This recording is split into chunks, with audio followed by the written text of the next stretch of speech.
शुक्लांबरधरं विष्णुं शशिवर्णं चतुर्भुजं प्रसन्नवदनं ध्यायेत् सर्वविघ्नोपशान्तये।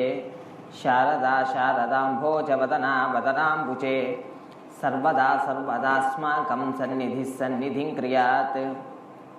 विमलपटी कमलकुटी पुस्तकरुद्राक्षसस्तहस्तपुटी कामाक्षी पक्ष्मलाक्षी कलितविपञ्ची विभासि वैरिञ्ची।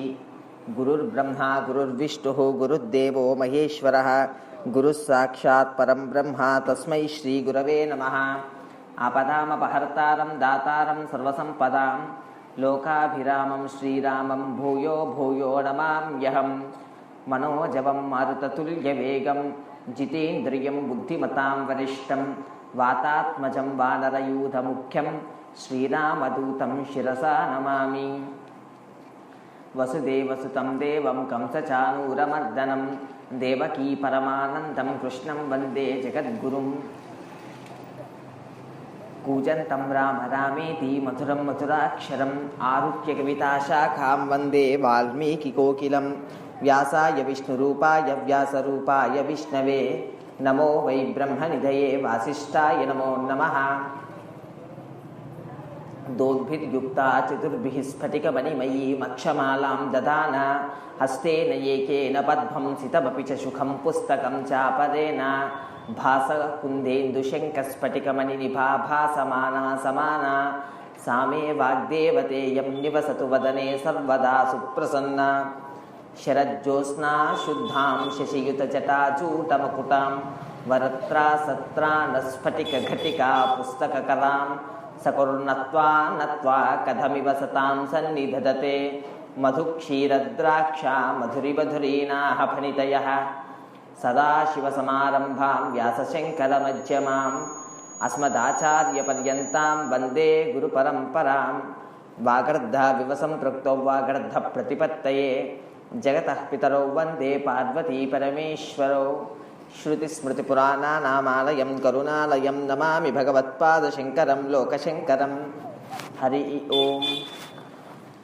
ఈశ్వర స్వరూపమైన సభకు నమస్కారం. శారదా నవరాత్రులు అనేటటువంటి విషయం మీద మనం 2 రోజులు మాట్లాడుకుందాము అనేటటువంటి కార్యక్రమాన్ని నిన్నటితో ప్రారంభించాము. నేటికి ఇది 2వ రోజు. నిన్న విజ్ఞాపన చేసుకున్నాం. ఆశ్వీజ మాసంలోనే ఎందుకు పూజ అంటే అశ్విని నక్షత్రం పౌర్ణమి నాటి చంద్రుడితోటి కూడి ఉంటుంది కాబట్టి ఆ మాసానికి ఆశ్వీజ మాసము అని పేరు. అలా వచ్చినటువంటి ఆశ్వీజ మాసం అశ్విని నక్షత్రంతో కూడి ఉంటుంది పౌర్ణమి నాటి చంద్రుడితో. అయితే 27 నక్షత్రాల్లో మొట్టమొదటి నక్షత్రం ఏమి అంటే అశ్విని నక్షత్రం. అటువంటి అశ్విని నక్షత్రంతో ప్రారంభమైనటువంటి పరమ పవిత్రమైనటువంటి కాలము ఆశ్వీజ మాసము. పరమ ఉపాసనాయోగ్యమైనటువంటి కాలము. కాబట్టి ఈ కాలంలో అమ్మవారిని మనం ఉపాసిస్తాం. ఎందుకు ఉపాసిస్తాము అంటే మనకి ఇలా కనబడుతున్నటువంటి చల్లదనంలో ఇంకా వచ్చేపోతుంది. చల్లదనంలో ఏమి వ్యాప్తి చెందుతుంది అంటే దీర్ఘంగా మనకు వ్యాధులు వ్యాప్తి చెందుతాయి. ఎందుకు అంటే సూర్య భగవానుడు భూమికి దూరంగా జరుగుతాడు. అలా దూరంగా జరిగిన కారణం చేత అనేకములైనటువంటి తెలియనటువంటి వ్యాధులన్నీ ప్రబలిపోతాయి. ఆ వ్యాధుల నుంచి మనల్ని అనుగ్రహించేటటువంటి తల్లి దుర్గ కాబట్టి ఆవిడ్ని మనం ఉపాసిస్తాం. ఎందుకు దుర్గగా ఉపాసిస్తాం అంటే దుర్గా అన్న నామానికి అర్థం ఏమి అంటే దుర్గతి దమయతి గమయతి సా దుర్గా అని అర్థం. మన దుర్గతులు పోగొట్టేటటువంటి తల్లి కాబట్టి ఆవిడికి దుర్గా అని ఒక పేరు. ఇంకొక అర్థంలో చూస్తే ఆవిడికి ఎందుకు దుర్గా అని పేరు అంటే మన పట్ల దుర్గముగా నిలబడుతుంది. దుర్గము అంటే కంచుకోటలా నిలబడి మనల్ని రక్షిస్తుంది కాబట్టి ఆవిడికి దుర్గా అని పేరు. అటువంటి తల్లిని మనం ఉపాసిస్తాం. శారదా నవరాత్రులు శరన్నవరాత్రులు అనేటటువంటి పేరు అందుకొచ్చింది. శారదా నవరాత్రులు అన్న దాంట్లోని మనం నిన్న వ్యాఖ్యానం చేసాం. శారద అనేటటువంటి మాటని పట్టం గట్టి నిన్న ఆ తల్లి యొక్క వైభవాన్ని, సరస్వతీదేవి యొక్క వైభవాన్ని నిన్నంతా చెప్పుకున్నాం. ఎందుకు? శారదన్న సరస్వతన్న ఇద్దరు ఒకరే కాబట్టి శారదా వైభవం అంటే సరస్వతి వైభవం. నిన్న విషయాలు చెప్పుకున్నాం. ఈనాడు మనం లక్ష్మి గురించి, అమ్మవారి గురించి చెప్పుకోవాలి. చెప్పుకొని ఈనాటి ప్రవచనాన్ని మనం పరిసమాప్తి యథార్థానికి చెప్పాలి. అయితే 9 రోజుల్లో ఆరాధన పొందుతున్నటువంటి తల్లి 3 రోజులు దుర్గగా, 3 రోజులు మహాలక్ష్మిగా, 3 రోజులు మహాసరస్వతిగా ఆరాధన పొందుతుంటుంది. ఇలా ఆరాధన పొందుతున్నటువంటి తల్లిలోని మనం సరస్వతి గురించి స్పృశించున్నాం. ఇప్పుడు లక్ష్మి గురించి స్పృశించాలి. మహాలక్ష్మి అమ్మవారు ఒకానొక పేరు లక్ష్మి. ఆవిడికి లక్ష్మి అని పేరు ఎందుకో తెలుసా అండి? చాలామంది కొద్దిగా కింద స్థాయిని మాత్రమే పట్టుకుంటారు. ఏమి ఆ కింద స్థాయిని పట్టుకోవడము అంటే, లక్ష్మి అంటే మనకు ధనాన్ని ఇచ్చేటటువంటి తల్లి అని అంతవరకు మాత్రమే పట్టుకుంటారు. ఇప్పుడు కొద్దిగా ఆలోచించండి. నేను ఇక్కడ కూర్చోను 4 మాటలు చెప్తున్నాను అంటే ఏదో జన్మలో ఎవరికో ఏదో పెట్టే ఆ పుణ్యం ఇలా అనుగ్రహించి నాకు నా దగ్గర ఒక 10 లక్షలు ఉన్నదనుకోండి, లేదనుకోండి 10 లక్షలు ఉన్నదనుకోండి, ప్రస్తుతానికి ఆ 10 లక్షలు ఉన్నది అంటే ఏదో జన్మలో ఏదో పుణ్యం చేశాను కాబట్టి ఈనాడు పుట్టుకతో ధనవంతుడి ఇంట్లో పుట్టి ఉండవచ్చు.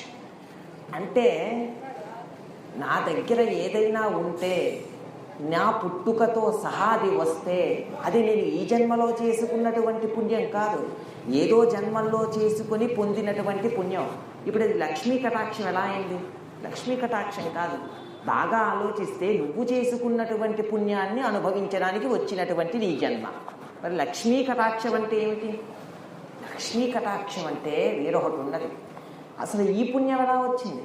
ఎవరో వేసవి కాలంలో, ఎందుకు వేసవి కాలం అనాలి, ఈరోజు కూడా వేసవి కాలంలోనే ఉంది కదా, అలా ఎవడో వెళ్ళిపోతుంటే పరమ నిష్ఠాగరిష్ఠుడు, వేదం చదవడంలో నిష్ణాతుడు, చూస్తేనే అర్థమవుతుంది. ఆ శిఖ, యజ్ఞోపవీతం అవన్నీ కనబడుతుంది.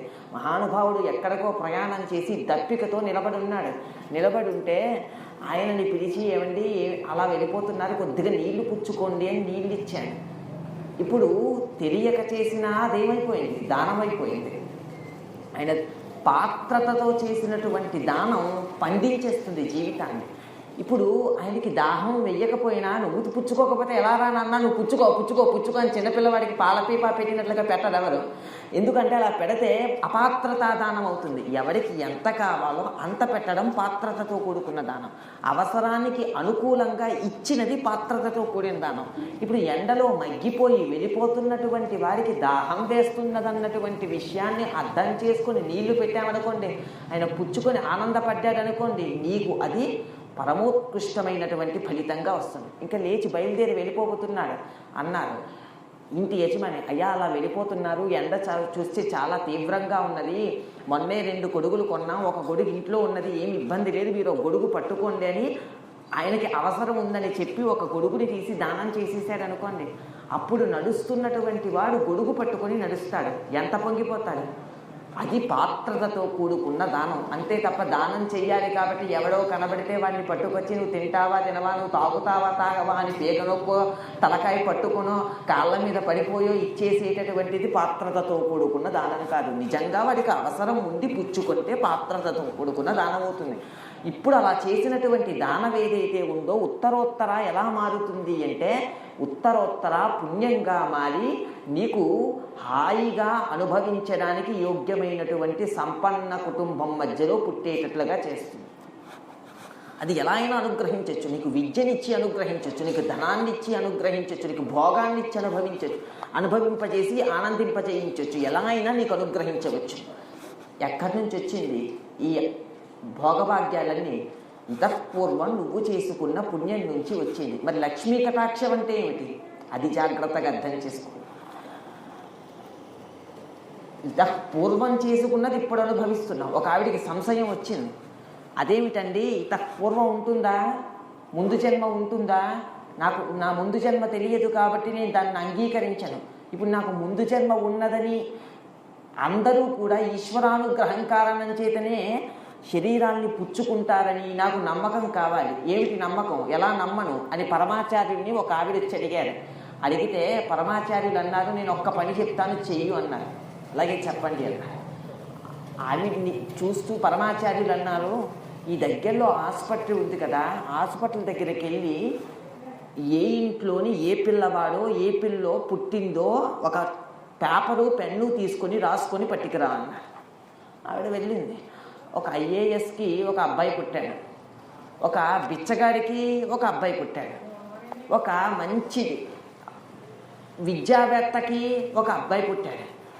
ఇవన్నీ రాసుకుని వచ్చింది.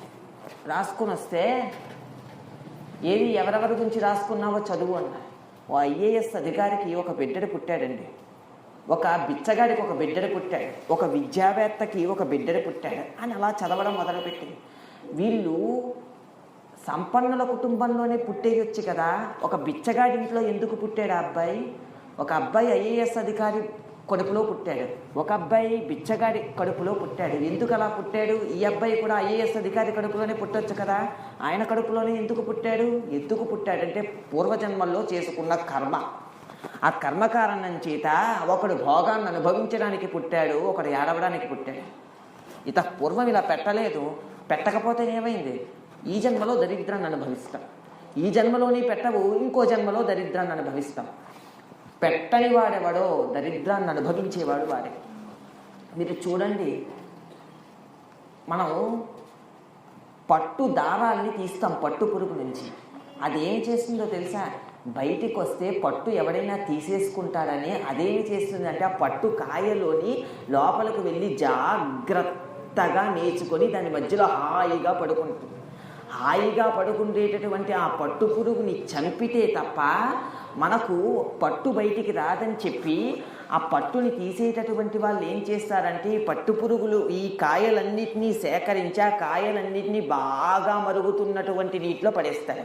నీటిలో పడేస్తే దాని లోపల మధ్యలో ఉడికిపోయినటువంటి శరీరంతో ఉన్న పురుగులు అక్కడికక్కడ శరీరాన్ని విడిచిపెడితే దాని నుంచి పట్టునేస్తారు.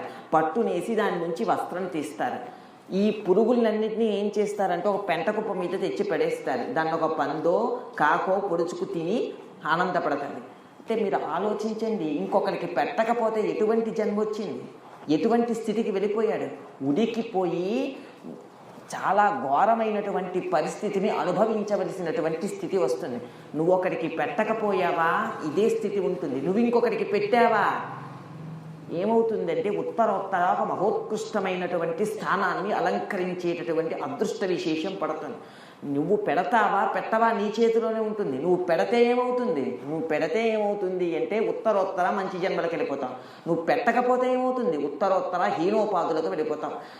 నీ చేతిలో మొత్తం దాగుంది.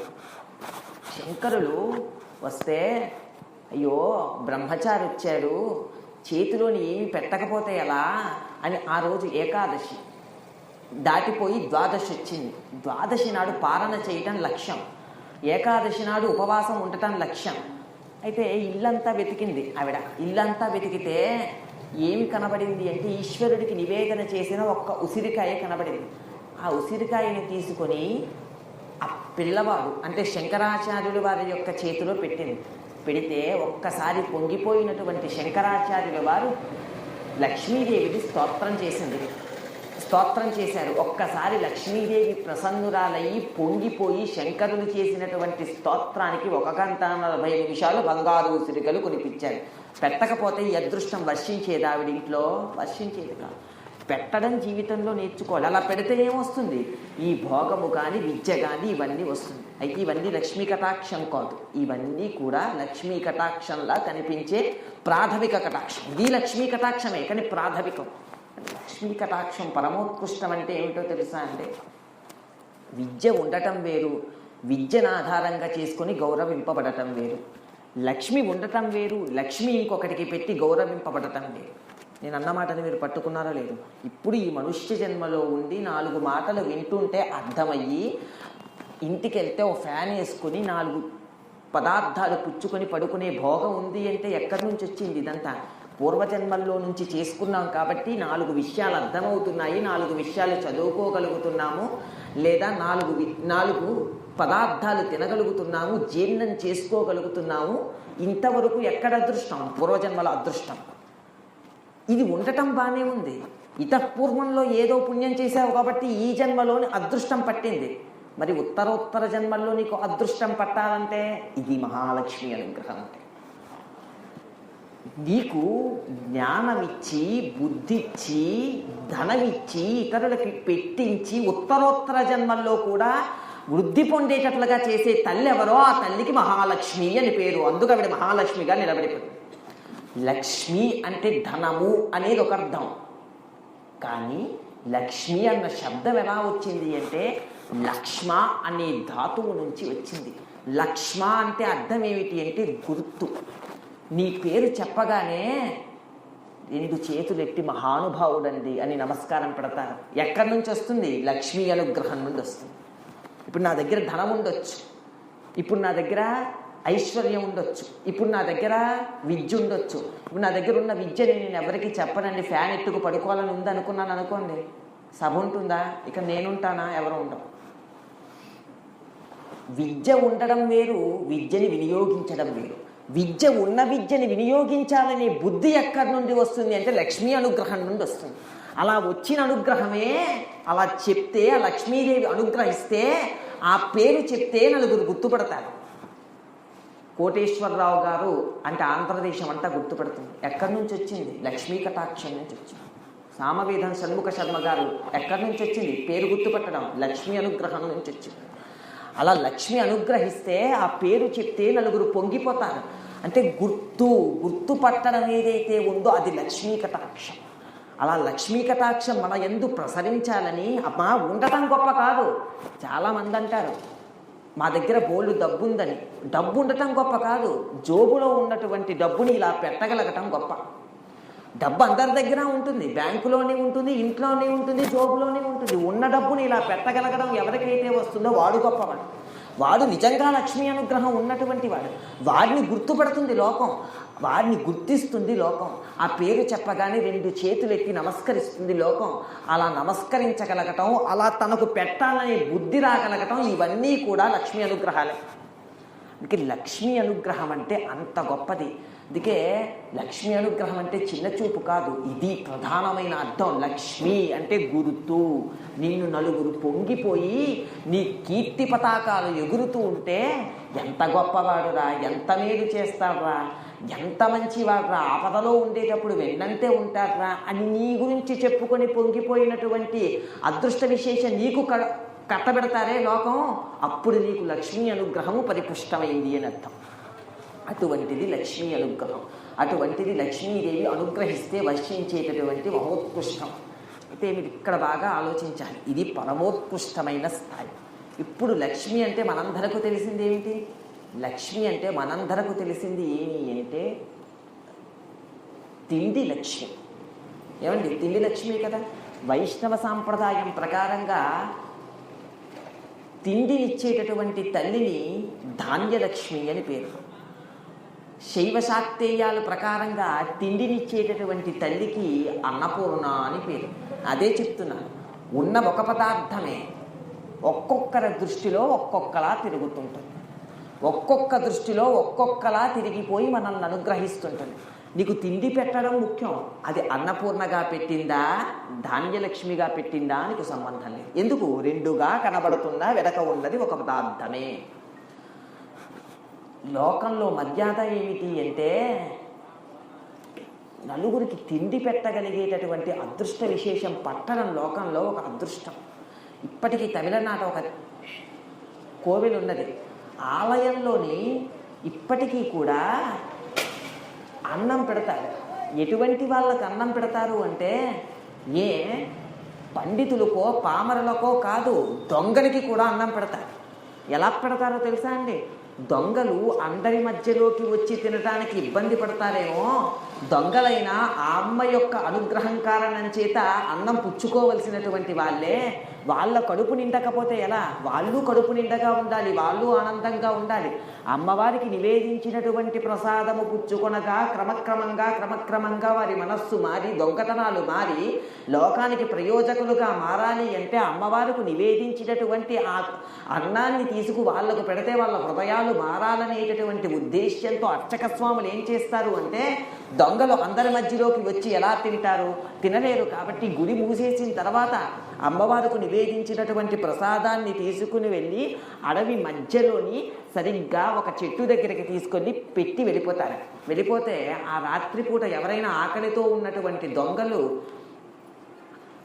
గ్రామానికి రాలేనటువంటి దొంగలు, అరణ్యాల్లోనే ఉండేటటువంటి దొంగలు వాళ్ళందరూ వచ్చి దాన్ని పంచుకొని తిని కడుపు నింపుకుంటారు. ఏనాటికో నాటికి వాళ్ళ బుద్ధి మారవచ్చు. ఎందుకు? తింటున్నది ప్రసాదం కాబట్టి బుద్ధి మారవచ్చు. ఎవరు మార్చాలి? వెనక మార్చాలంటే లక్ష్మిగా అమ్మవారు మార్చాలి. అందుకే మీకు తరచుగా చెప్తున్నాను, అన్నం తింటే బుద్ధి ఎలా మారుతుందండి? బుద్ధి సరస్వతీ కటాక్షం, అన్నం లక్ష్మీ కటాక్షం. ఎలా మారుతుంది? ఎలా మారుతుంది అంటే సాంప్రదాయంలో లక్ష్మీ సరస్వతి అని ఇద్దరు లేరు, అందుకు మారుతుంది. అలా మార్చుతుంది అమ్మవారు.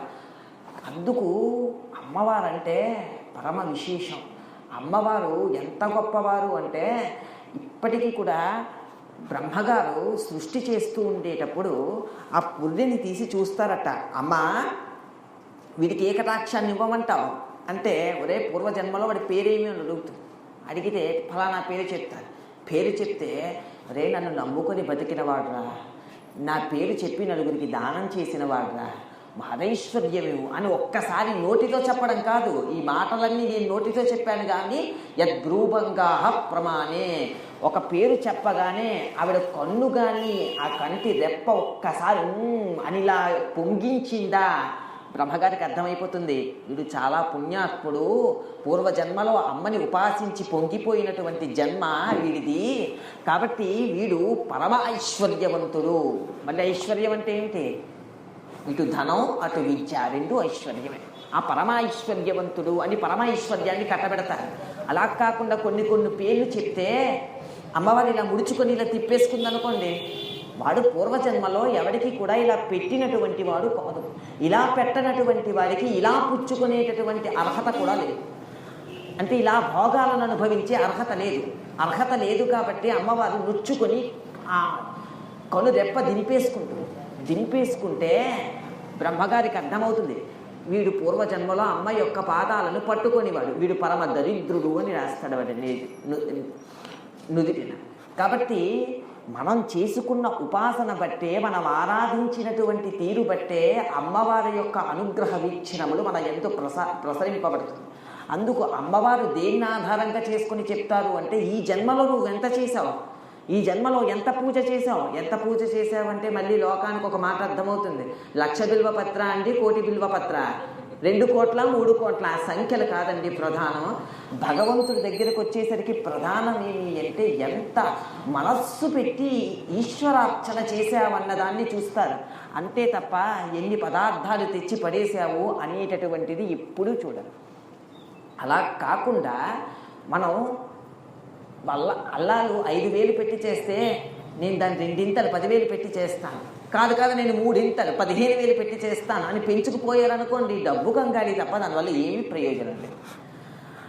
ఈశ్వరుడికి ఏమి కావాలి అంటే మనస్సు కావాలి. మనస్సు తప్ప అన్నీ పెడతానండి, అక్కర్లేదంటాడు ఆ పూజలు. ఎందుకు? అన్నీ ఆయన చేత సృష్టింపబడినటువంటివే, అన్నీ ఆయనవే. నువ్వేం పెడుతున్నావు? నీదిగా ఏమి పెట్టడానికి ఏం లేదు. నీదిగా నువ్వు పెట్టడానికి ఏమైనా నీకు ఉన్నదా అంటే, నేను నేను నేను అని చెప్పుకుంటున్నటువంటి నీ మనస్సుందే, ఆ మనస్సుని పెట్టు అంటారు శంకర భగవత్పాదుల వారు శివానంద లహరిలో. అందుకని చెప్పి శివుడికి కానీ అమ్మవారికి కానీ మీరు ఏ పేరు చెప్పండి, నామరూపాలకు అతీతం భగవంతుడంటే. ఎవరికైనా నీ మనస్సు పెట్టి నువ్వు పూజ చేసినటువంటి నాడు వాళ్ళు పొంగిపోయి నీకు అదృష్టాన్ని నీ యందు వర్షిస్తారు.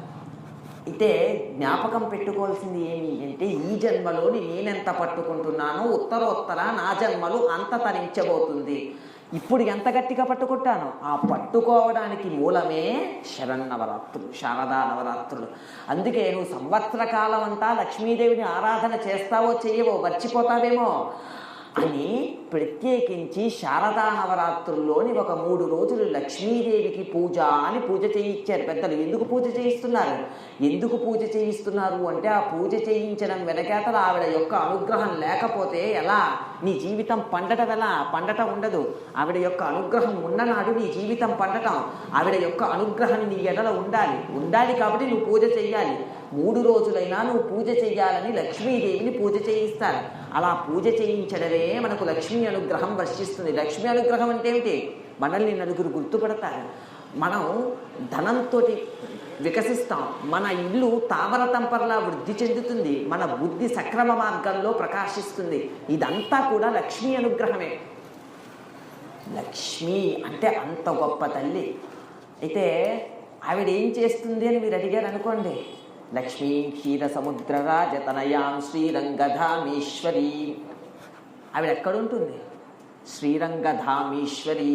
ఆ శ్రీరంగనాథుడి పక్కన కూర్చొని చూస్తుంటుంది. ఏవి చూస్తుంటుంది? ఆయన రంగనాథుడు, ఈవిడ రంగనాయకి. ఏవిడి చూస్తుంటుంది? ఈ ప్రపంచం అనే రంగస్థలాన్ని చూస్తూ ఉంటారు. మనం ఓ సినిమాకి వెళ్తే కూర్చుంటే 2 పాత్రలు 3 పాత్రలు 4 పాత్రలు వాళ్ళకి ఇష్టమైనన్ని పాత్రలు తెర మీద కదులుతూ ఉంటుంది. వాళ్ళు ఏదో నాటకాన్ని పండిస్తుంటారు. అంతలోపే ఒకడు నవ్వుతాడు, అంతలోపే ఒకడు పడి ఏడుస్తాడు, అంతలోపే ఒకడు చిన్న ముఖం పెట్టుకు వెళ్ళిపోతాడు. ఇవన్నీ మనం చూస్తుంటాం. నవ్వు వచ్చేటప్పుడు ఇక్కడ వాళ్ళు నవ్వుతారు, ఏడుపు వచ్చేటప్పుడు ఇక్కడ వాళ్ళు ఏడుస్తారు. వాడుక ఏమీ కాని ముఖంగా ఇలాగా ముఖం పెట్టుకున్నప్పుడు ఇక్కడ వాళ్ళు అలానే ముఖం పెట్టుకుంటారు. అక్కడ వాళ్ళు ఎలా అభినయిస్తే ఇక్కడ వాళ్ళు అలా అభినయిస్తారు. అంటే వీళ్ళు దేనికి లోనైపోయారు? నడుస్తున్నటువంటి చలనచిత్రానికి లోనైపోయి ఆ భావపారవశ్యాన్ని మనస్సు మీద రుద్దుకొని ఇక్కడ కూర్చొని తన్మయత్వానికి లోనయ్యారు. మీరు బాగా జ్ఞాపకం పెట్టుకోండి. చలనచిత్రంలోని వీళ్ళు లేరు కానీ చలనచిత్రంలో వీళ్ళు అంతర్భాగం అయిపోయారు. వాళ్ళు ఏడిస్తే వీళ్ళు ఏడుస్తారు, వాళ్ళు నవ్వితే వీళ్ళు నవ్వుతారు, వాళ్ళు ముఖం చిన్నది పెట్టుకుంటే వీళ్ళు చిన్న ముఖం చేసుకుంటారు. అంటే చలనచిత్రంతో సమన్వయం అయ్యి బ్రతుకుతున్నారు. కానీ మనందరము కూడా రంగస్థలం మీద నాటకాన్ని వేస్తున్నటువంటి వాళ్ళం. ఎవరికి? రంగనాథుడికి, రంగనాయకికి, లక్ష్మికి, ఇద్దరికిను. వాళ్ళు అలా చూడరు. వీళ్ళేమిట్రా పిచ్చి వాళ్ళు. మనం ఏడిచామనుకోండి, ఒరే నేను ఉన్నాను కదరా నన్ను ఒక్కసారి పట్టుకోడేమంటారు. వీళ్ళు నవ్వాడు అనుకోండి, అన్నీ మర్చిపోయి ఎంత గొప్పగా నవ్వుకుంటున్నాడో, నేను ఉన్నాను కదా అనుగ్రహించాను ఒకప్పుడు, మళ్ళీ ఇప్పుడు నవ్వుకుంటున్నాడు. ఈ వచ్చే జన్మలో ఈ నవ్వు ఉంటుందో లేదో అని ఒక సంశయం. ఇలా మాట్లాడుకుంటుంటారు ఇద్దరు. ఎందుకు? ఈ రంగస్థలాన్నంతటినీ పర్యవేక్షిస్తూ వెనక కూర్చొని చూస్తుంటారు రంగనాథుడు రంగనాయకిగా. ఏమిటో ఒకటి ఏడుస్తాడు, వీళ్ళు చూసి నవ్వుకుంటారు. చూడండి ఎంత గొప్పగా ఏడుస్తున్నారు. అదే మనం ఉన్నామనుకోండి, ఆ సన్నివేశం ఏడుపు జరుగుతుందనుకోండి, వీడు దిగాలుగా ముఖం పెట్టేసుకుంటాడు. ఎందుకు? మనం మాయకి లోనైపోయాము, వాళ్ళకు మాయకి అతీతమైపోయారు. మాయకి అతీతమైపోయారు కాబట్టి రంగస్థలాన్ని వీక్షిస్తున్నారు. మనం మాయంకి లోనైపోయాం కాబట్టి తెరలో సన్నివేశం జరుగుతున్నా ఆ తెర లోపల మనం ఉన్నట్లుగా భావన చేసేసుకుంటున్నాం. అందుకని చెప్పి మనం రంగస్థలంలో ఇంకా నర్తిస్తూనే ఉన్నాం. రంగస్థలంలో ఇంకా మనందరం నాటకాన్ని ధరిస్తూనే ఉన్నాం, నాటకులుగా ఉంటూనే ఉన్నాం. కానీ రంగస్థలానికి అతీతంగా ఉన్నదెవరు? రంగనాథుడు రంగనాయకి. వాళ్ళిద్దరూ అలా అతీతంగా ఉన్నారు. ఇప్పుడు మనం వాళ్ళ పాదాలు పట్టుకుంటే ఏమవుతుంది? అంటే ఇదంతా రంగస్థలం రా, ఇదంతా నాటకం, ఇదంతా కృత్రిమం, ఇదంతా ఉత్తినే. చూడు, వాళ్ళు వస్తున్నారు, ఏడుస్తున్నారు, వెళ్ళిపోతున్నారు. వీళ్ళు వస్తున్నారు, నవ్వుతున్నారు, వెళ్ళిపోతున్నారు. వీళ్ళు వస్తున్నారు, దిగాలుగా ఉన్నారు, వెళ్ళిపోతున్నారు. 3 గంటలు చూపించింది, వెళ్ళిపోతున్నారు. అంతా అయిపోయింది. అంతా అయిపోయినా శాశ్వతంగా ఉన్నది ఒకటి ఉన్నది, అదే తెర. ఆ తెరే ఈశ్వరుడు. ఆ తెరనే ఈశ్వరుడిని పట్టుకుంటే నేను శాశ్వతుడిని అయిపోతాననే జ్ఞానం ఇవ్వగలిగిన వాళ్ళు రంగనాథుడు రంగనాయకిగా వెనక ఉండిపోతారు. ఆవిడ మహాలక్ష్మి. ఆ జ్ఞానాన్ని ఇచ్చేటటువంటి తల్లి, ఇదంతా నాటకంలా చూపించగలిగేటటువంటి తల్లి వెనుక కూర్చున్న మహాలక్ష్మిగా కూర్చుంటుంది. అటువంటి వాడు లోకంలో ఎటువంటి స్థితిని పొందుతాడో తెలుసా? వాళ్ళిద్దరి యొక్క అనుగ్రహాన్ని పొందినటువంటి వాళ్ళు ఎటువంటి స్థితిని పొందుతారు అంటే, ఏవి జరగనివ్వండి, మౌనంగా చూసి ఆంతరంలో నవ్వుకుంటాడు. ఈ సన్నివేశం చాలా బాగుందని అంటాడు. వాడు అక్కడ ఏడుస్తుంటాడు, వీడిక్కడ నవ్వుతుంటాడు. అదేవిడు వాడు ఏడిస్తే వీడు ఏడాలి కదా, వీడు నవ్వుతున్నాడు ఎందుకు? రంగనాథుడు రంగనాయకి యొక్క అనుగ్రహాన్ని పాత్రులయ్యారు కాబట్టి ఇదంతా నాటకం, ఇందులో నన్ను ముంచేయడానికి వాళ్ళలా ప్రవర్తిస్తున్నారు తప్ప నేను నిజానికి ఇందులో మునగను, దీనికి తేలిగా ఈ నాటకం నుంచి నేను తేలి బయటకుంటాను అని అర్థం చేసుకునేటటువంటి వాడు జ్ఞాని. భగవాన్ రమణులు ఈ మాయా అనేటటువంటి దానికి చెప్తూ ఎదర కామాక్షి గురించి చెప్పేటప్పుడు కూడా మళ్ళీ విషయాన్ని నేను స్పృశిస్తాను. మాయా అనేటటువంటి విషయం గురించి చెప్తూ కిందన రోకలు ఉంటుంది, పైన తిరగలిగా ఒకటి ఉంటుంది. కిందన ఒక బండ, పైన తిరగలిగా ఒక బండ ఉంటుంది. ఇక్కడ ఒక కర్రని పట్టుకొని తిప్పుతుంటారు. తిప్పుతూ ఉంటే ఈ మధ్యలోని బియ్యపు గింజలు వేస్తారు. బియ్యపు గింజలు వేస్తే అన్ని బియ్యపు గింజలు ఈ రెండు రాళ్ళ మధ్యకి వెళ్ళిపోతాయి. కానీ కొన్ని బియ్యపు గింజలు మాత్రం రాయికి అంటుకొనో ఆ మధ్యన ఉండిపోయో ఈ రెండు రాళ్ళ మధ్యన నలగకుండా ఉండిపోతుంది. భగవాన్ రమణులు చెప్తూ అంటారు, ఈ రెండు రాళ్ళ మధ్య నలిగిపోయేటటువంటి వాళ్ళు మాయలో కొట్టుకు వెళ్ళిపోతున్నవాళ్ళు. ఈ రెండు రాళ్లకు మధ్యలో నలగకుండా ఇదిగో ఈ కర్ర దగ్గర ఆ మధ్యలో ఆగిపోయి ఉండిపోగలిగినటువంటి వాళ్ళు మాయాతీతమైనటువంటి స్థితిలో నిలబడిపోగలిగిన వాళ్ళు అమ్మవారి యొక్క అనుగ్రహాన్ని పొందిన వాళ్ళు. అటువంటి వాళ్ళు మహాలక్ష్మి కృపకు పాత్రులైన వాళ్ళు. మాయాతీతమైన జగత్తంతా ఇదంతా మాయ అని అర్థం చేసుకుని దీనికి అతీతంగా నిలబడతారు వాళ్ళు మహాపురుషులైపోతారు. మహాలక్ష్మి అంటే అది. అయితే ఆశ్చర్యం ఏమి అంటే విభూతి కూడా మహాలక్ష్మి. మనం లక్ష్మీ అష్టోత్తర శతనామావళి చదువుతూ శ్రద్ధాం విభూతిం అని అంటాం కదా. విభూత్యై నమః అని అమ్మవారికి ఒక పేరు. విభూత్యై నమః అంటే అర్థం ఏమిటి? విభూత్యై నమః అనేటటువంటి శబ్దానికి అర్థం ఏమిటి అంటే, మీరు చూడండి లోకంలోని విభూతి ఎలా వస్తుంది? ఒక కర్ర ఉందనుకోండి, ఆ కర్రని కాల్చితే బొగ్గు వస్తుంది. ఆ బొగ్గుని కాల్చితే తెల్లటి బూడిద వస్తుంది. ఆ బూడిదే విభూతి. అయితే ఈ లోకంలో మీరు దేన్ని కాల్చండి చిట్ట చివరికి మారిపోయేది ఎలా? చిట్ట చివరికి మారిపోయేది ఎలా అంటే విభూతిగా మారిపోతుంది. అందుకే అమ్మవారికి విభూతి నమః అంటే అర్థమేమిటి? శాశ్వతురాలు. ఆవిడ పుట్టడం, ఆవిడ వెళ్ళిపోవడం అంటూ ఏమి ఉండదు. అయితే అవతార స్వీకరించడం అనేటటువంటి ఉంటుందేమో కానీ ఆవిడ కానొకప్పుడు సీతమ్మగా అవతారం స్వీకరించింది. ఎప్పుడోకప్పుడు మధ్యలో వస్తూ ఉంటుంది కానీ ఎప్పుడూ శాశ్వతంగా ఉన్న పదార్థమే. విభూత్యై నమః అనే మాటకు అర్థం ఏమిటి అంటే, లోకంలో అన్నిటి యొక్క సారం ఏదైతే ఉందో అది నేను. నువ్వు తెలుసుకోవాలనుకుంటే పరమసారవంతమైనటువంటి దాన్ని ఎవరు అంటే నేనే. అందుకే విభూత్యై నమః. మీరు విభూతిని చూడాలంటే కర్రగా ఉన్నటువంటి దాన్ని కాలిస్తే బొగ్గుగా ఉన్నటువంటి దాన్ని కాలిస్తే విభూతిగా మారుతుంది. ఎలా ఒకదాని తర్వాత ఒకటిగా మారుతుందో నీ జ్ఞానం పరిపక్వ దశకు వస్తే చిట్ట చివర ఉన్నది ఆవిడే, రెండో పదార్థము లేదు అనేటటువంటి విషయము ద్యోతకమయ్యి ఆవిడ యొక్క పాదాల విందముల మీద పట్టుకొని తరించగలిగేటటువంటి యోగ్యమైనటువంటి స్థితిని అమ్మవారు అనుగ్రహిస్తుంది. అందుకే ఇప్పటికీ కూడా ద్రవిడ దేశంలో ఒక ఆచారం ఉంది. ఏమో ఆచారము అంటే, పిల్లని పెళ్లి చేసి అత్తవారింటికి పంపిస్తే ఆ పిల్లకి కొద్దిగా బియ్యము, ఆ బియ్యంలోని చిటికెడి విభూతి వేసి పంపిస్తారు. ఎందుకు? అమ్మా ఇది పరమ ఐశ్వర్యం, నువ్వు పరమ ఐశ్వర్యవంతురాలిలా నీ పుట్టింట్లో ఉన్నావు, నీ మెట్టినింట్లో కూడా నువ్వు అలాగే ఉండుగాక అని చెప్పడానికి బియ్యంలోని విభూతిని కూడా కొంత వేసి పంపిస్తారు. అది అమ్మవారంటే. ఆవిడ చాలా గొప్ప తల్లి. అటువంటి మహాలక్ష్మి మనకేమి ప్రసాదిస్తుంది అంటే, మనకు బుద్ధిని ప్రసాదిస్తుంది, ధనాన్ని ప్రసాదిస్తుంది, తిండిని ప్రసాదిస్తుంది, జ్ఞానాన్ని ప్రసాదిస్తుంది, ఏమైనా ప్రసాదిస్తుంది. అలా ప్రసాదించి ఏం చేస్తుంది? ప్రసాదించింది ఇప్పుడు నాకు ధనం ప్రసాదించింది అనుకోండి, పక్కన బుద్ధిని కూడా ప్రసాదిస్తుంది. ఏమిటా బుద్ధి? ఒరే, నీ దగ్గరున్నది నీ దగ్గర దాచుకోవడం ఒకటే ఉత్తమమైనది కాదురా, నలుగురికి పెట్టడం ఉత్తమమైనది. నువ్వు ఎప్పుడో పుట్టావు, ఇప్పుడు నీకు వరించింది, ఇప్పుడు పెట్టు, మళ్ళీ నీకు వస్తుంది. లేదా నీ చెయ్యి ఉత్తరోత్తర జన్మల్లో ఇలా పెట్టే చెయ్యి కాదు, ఇలా పుచ్చుకునే చెయ్యి అవుతుంది. నువ్వు ఇలా పెట్టే చెయ్యి అవుదామనుకుంటున్నావా, ఇలా పుచ్చుకునే చెయ్యి అవుదామనుకుంటున్నావా, నీ ఇష్టం. ఇప్పుడు నీకు ఇలా పెట్టే చెయ్యి నీది కావాలి అంటే లక్ష్మీ అనుగ్రహం కావాలి. ఆ లక్ష్మీ అనుగ్రహం పొందటానికే మహాలక్ష్మిగా అమ్మవారిని ఆరాధన చేయడం. అందుకు శరన్నవరాత్రుల్లో అమ్మవారి యొక్క ఆరాధన విశేషం. ఆ తర్వాత అమ్మవారు దుర్గగా ఆరాధన పొందుతారు. దుర్గా అంటే అర్థమేమి? దుర్గతి దమయతి గమయతి సా దుర్గా. దుర్గతులను పోగొట్టేటటువంటి తల్లి దుర్గా.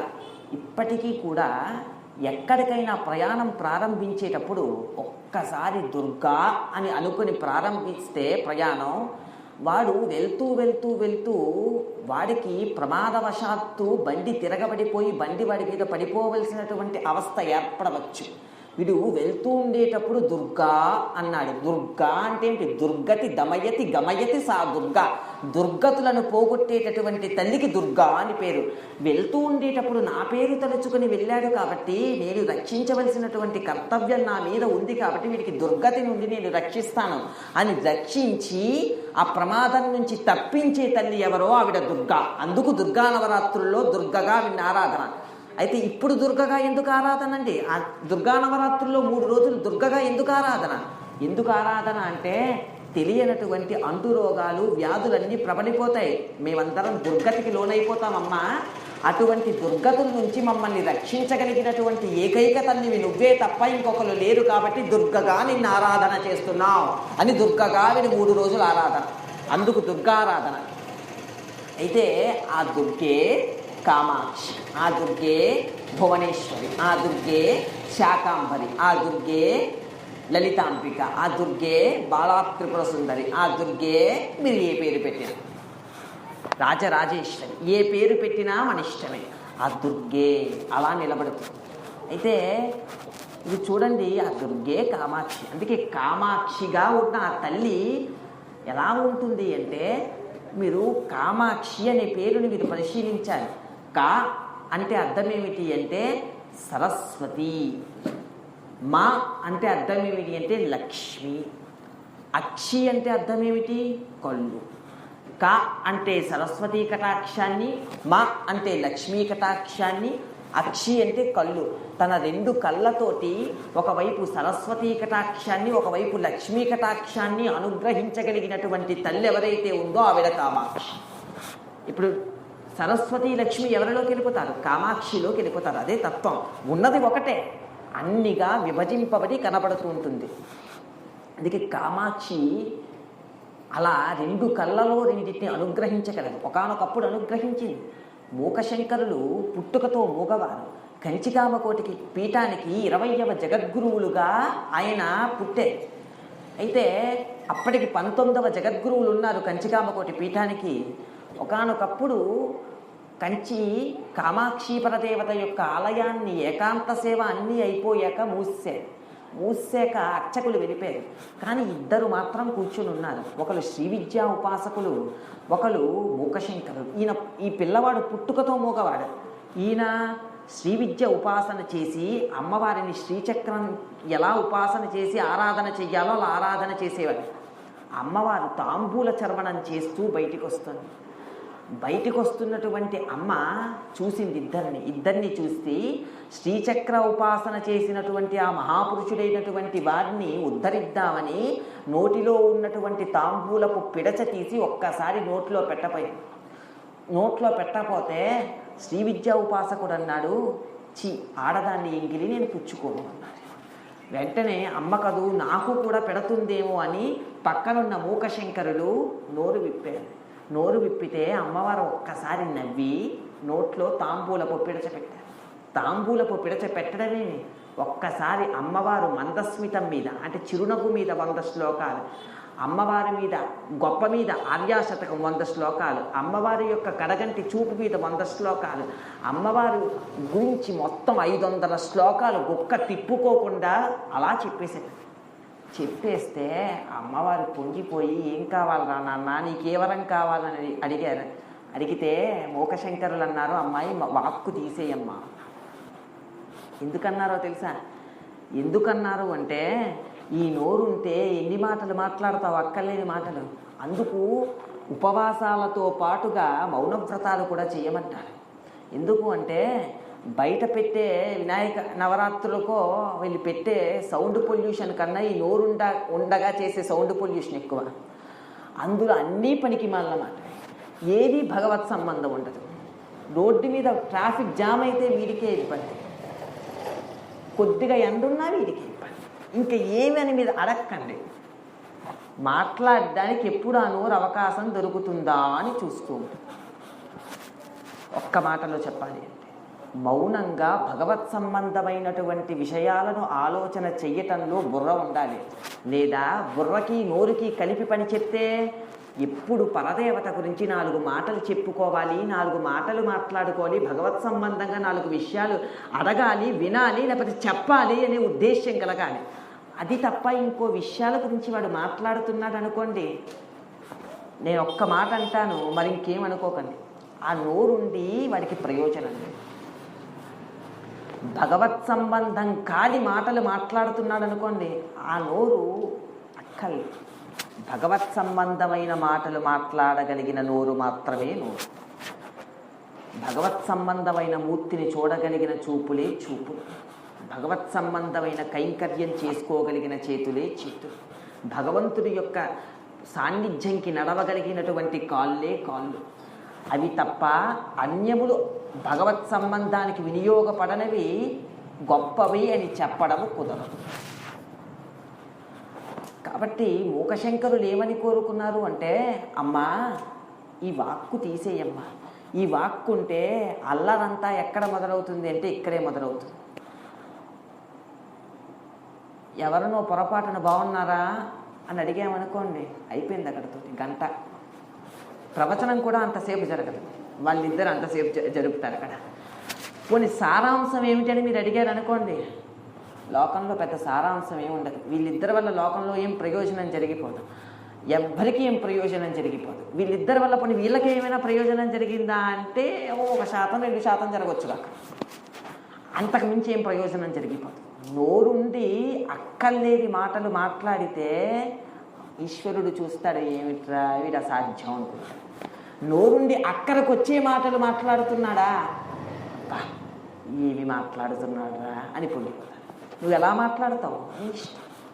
కామాక్షిగా అనుగ్రహిస్తే ఆయన అడిగారు మూకశంకరులమ్మ, నోరుంటే అక్కర్లేని మాటలు వస్తాయమ్మా, ఈ నోరు తీసే నన్ను మూగవాడిగా ఉంచి అనుగ్రహించమ్మా అంటే అమ్మవారు సరే అని నోరు వెనక్కి లాగేసుకుంటే ఈ విషయం 19వ జగద్గురువుకి తెలిసింది. కంచికామకోటి పీఠం జగద్గురువులకి తెలిసి ఆ పిల్లవాడిని 20వ జగద్గురువులుగా కంచికామకోటి పీఠానికి ఉత్తరాధికారిగా ప్రకటన చేశారు. ప్రకటన చేస్తే ఆ మహానుభావుడే మూకశంకరులుగా కంచికామకోటి పీఠానికి 20వ జగద్గురువులుగా అలంకరించారు మహానుభావుడు. ఆ మహానుభావుడికి కామాక్షి ఎలా అనుగ్రహించింది? శారదగా అనుగ్రహించింది. ఎందుకు? ఆవిడ కుడికంటు నుండి శారదని వర్షించగలదు.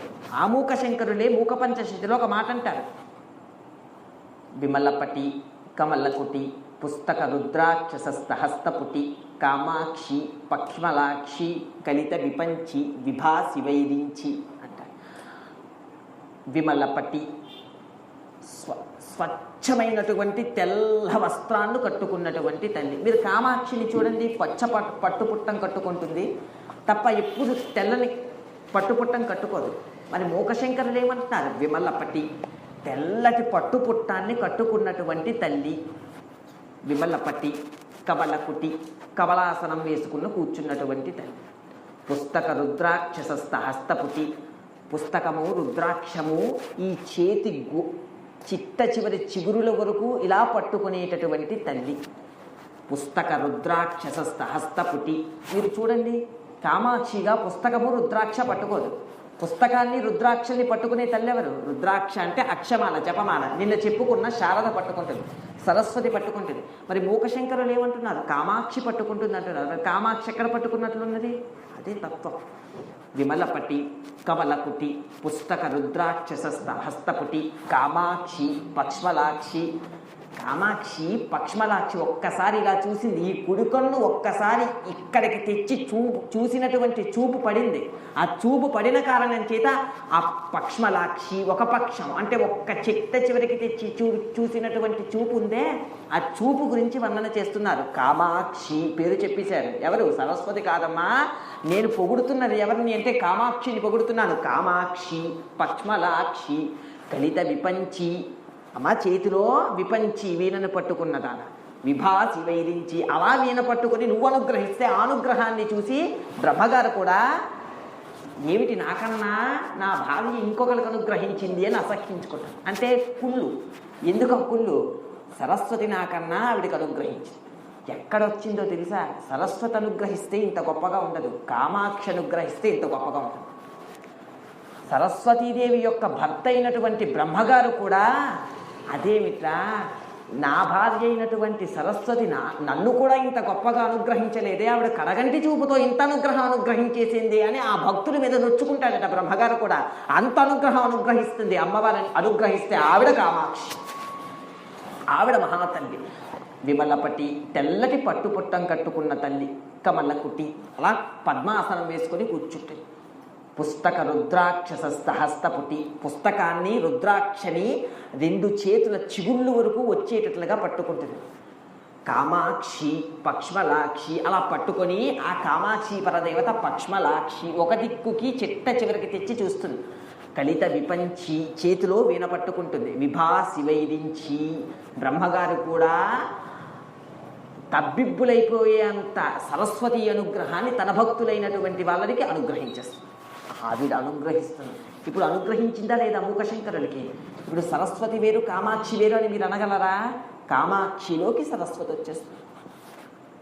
కుడి కంటిలో సరస్వతి కటాక్షాన్ని వర్షిస్తుంది, ఎడమ కంటికి వచ్చేసరికి లక్ష్మీ కటాక్షాన్ని వర్షిస్తుంది. ఒకానొకప్పుడు కంచికామకోటి పీఠానికి పీఠాధిపత్యం వహిస్తున్న ఒక మహాపురుషులు చంద్రశేఖరేంద్ర సరస్వతి మహాస్వామి వారు.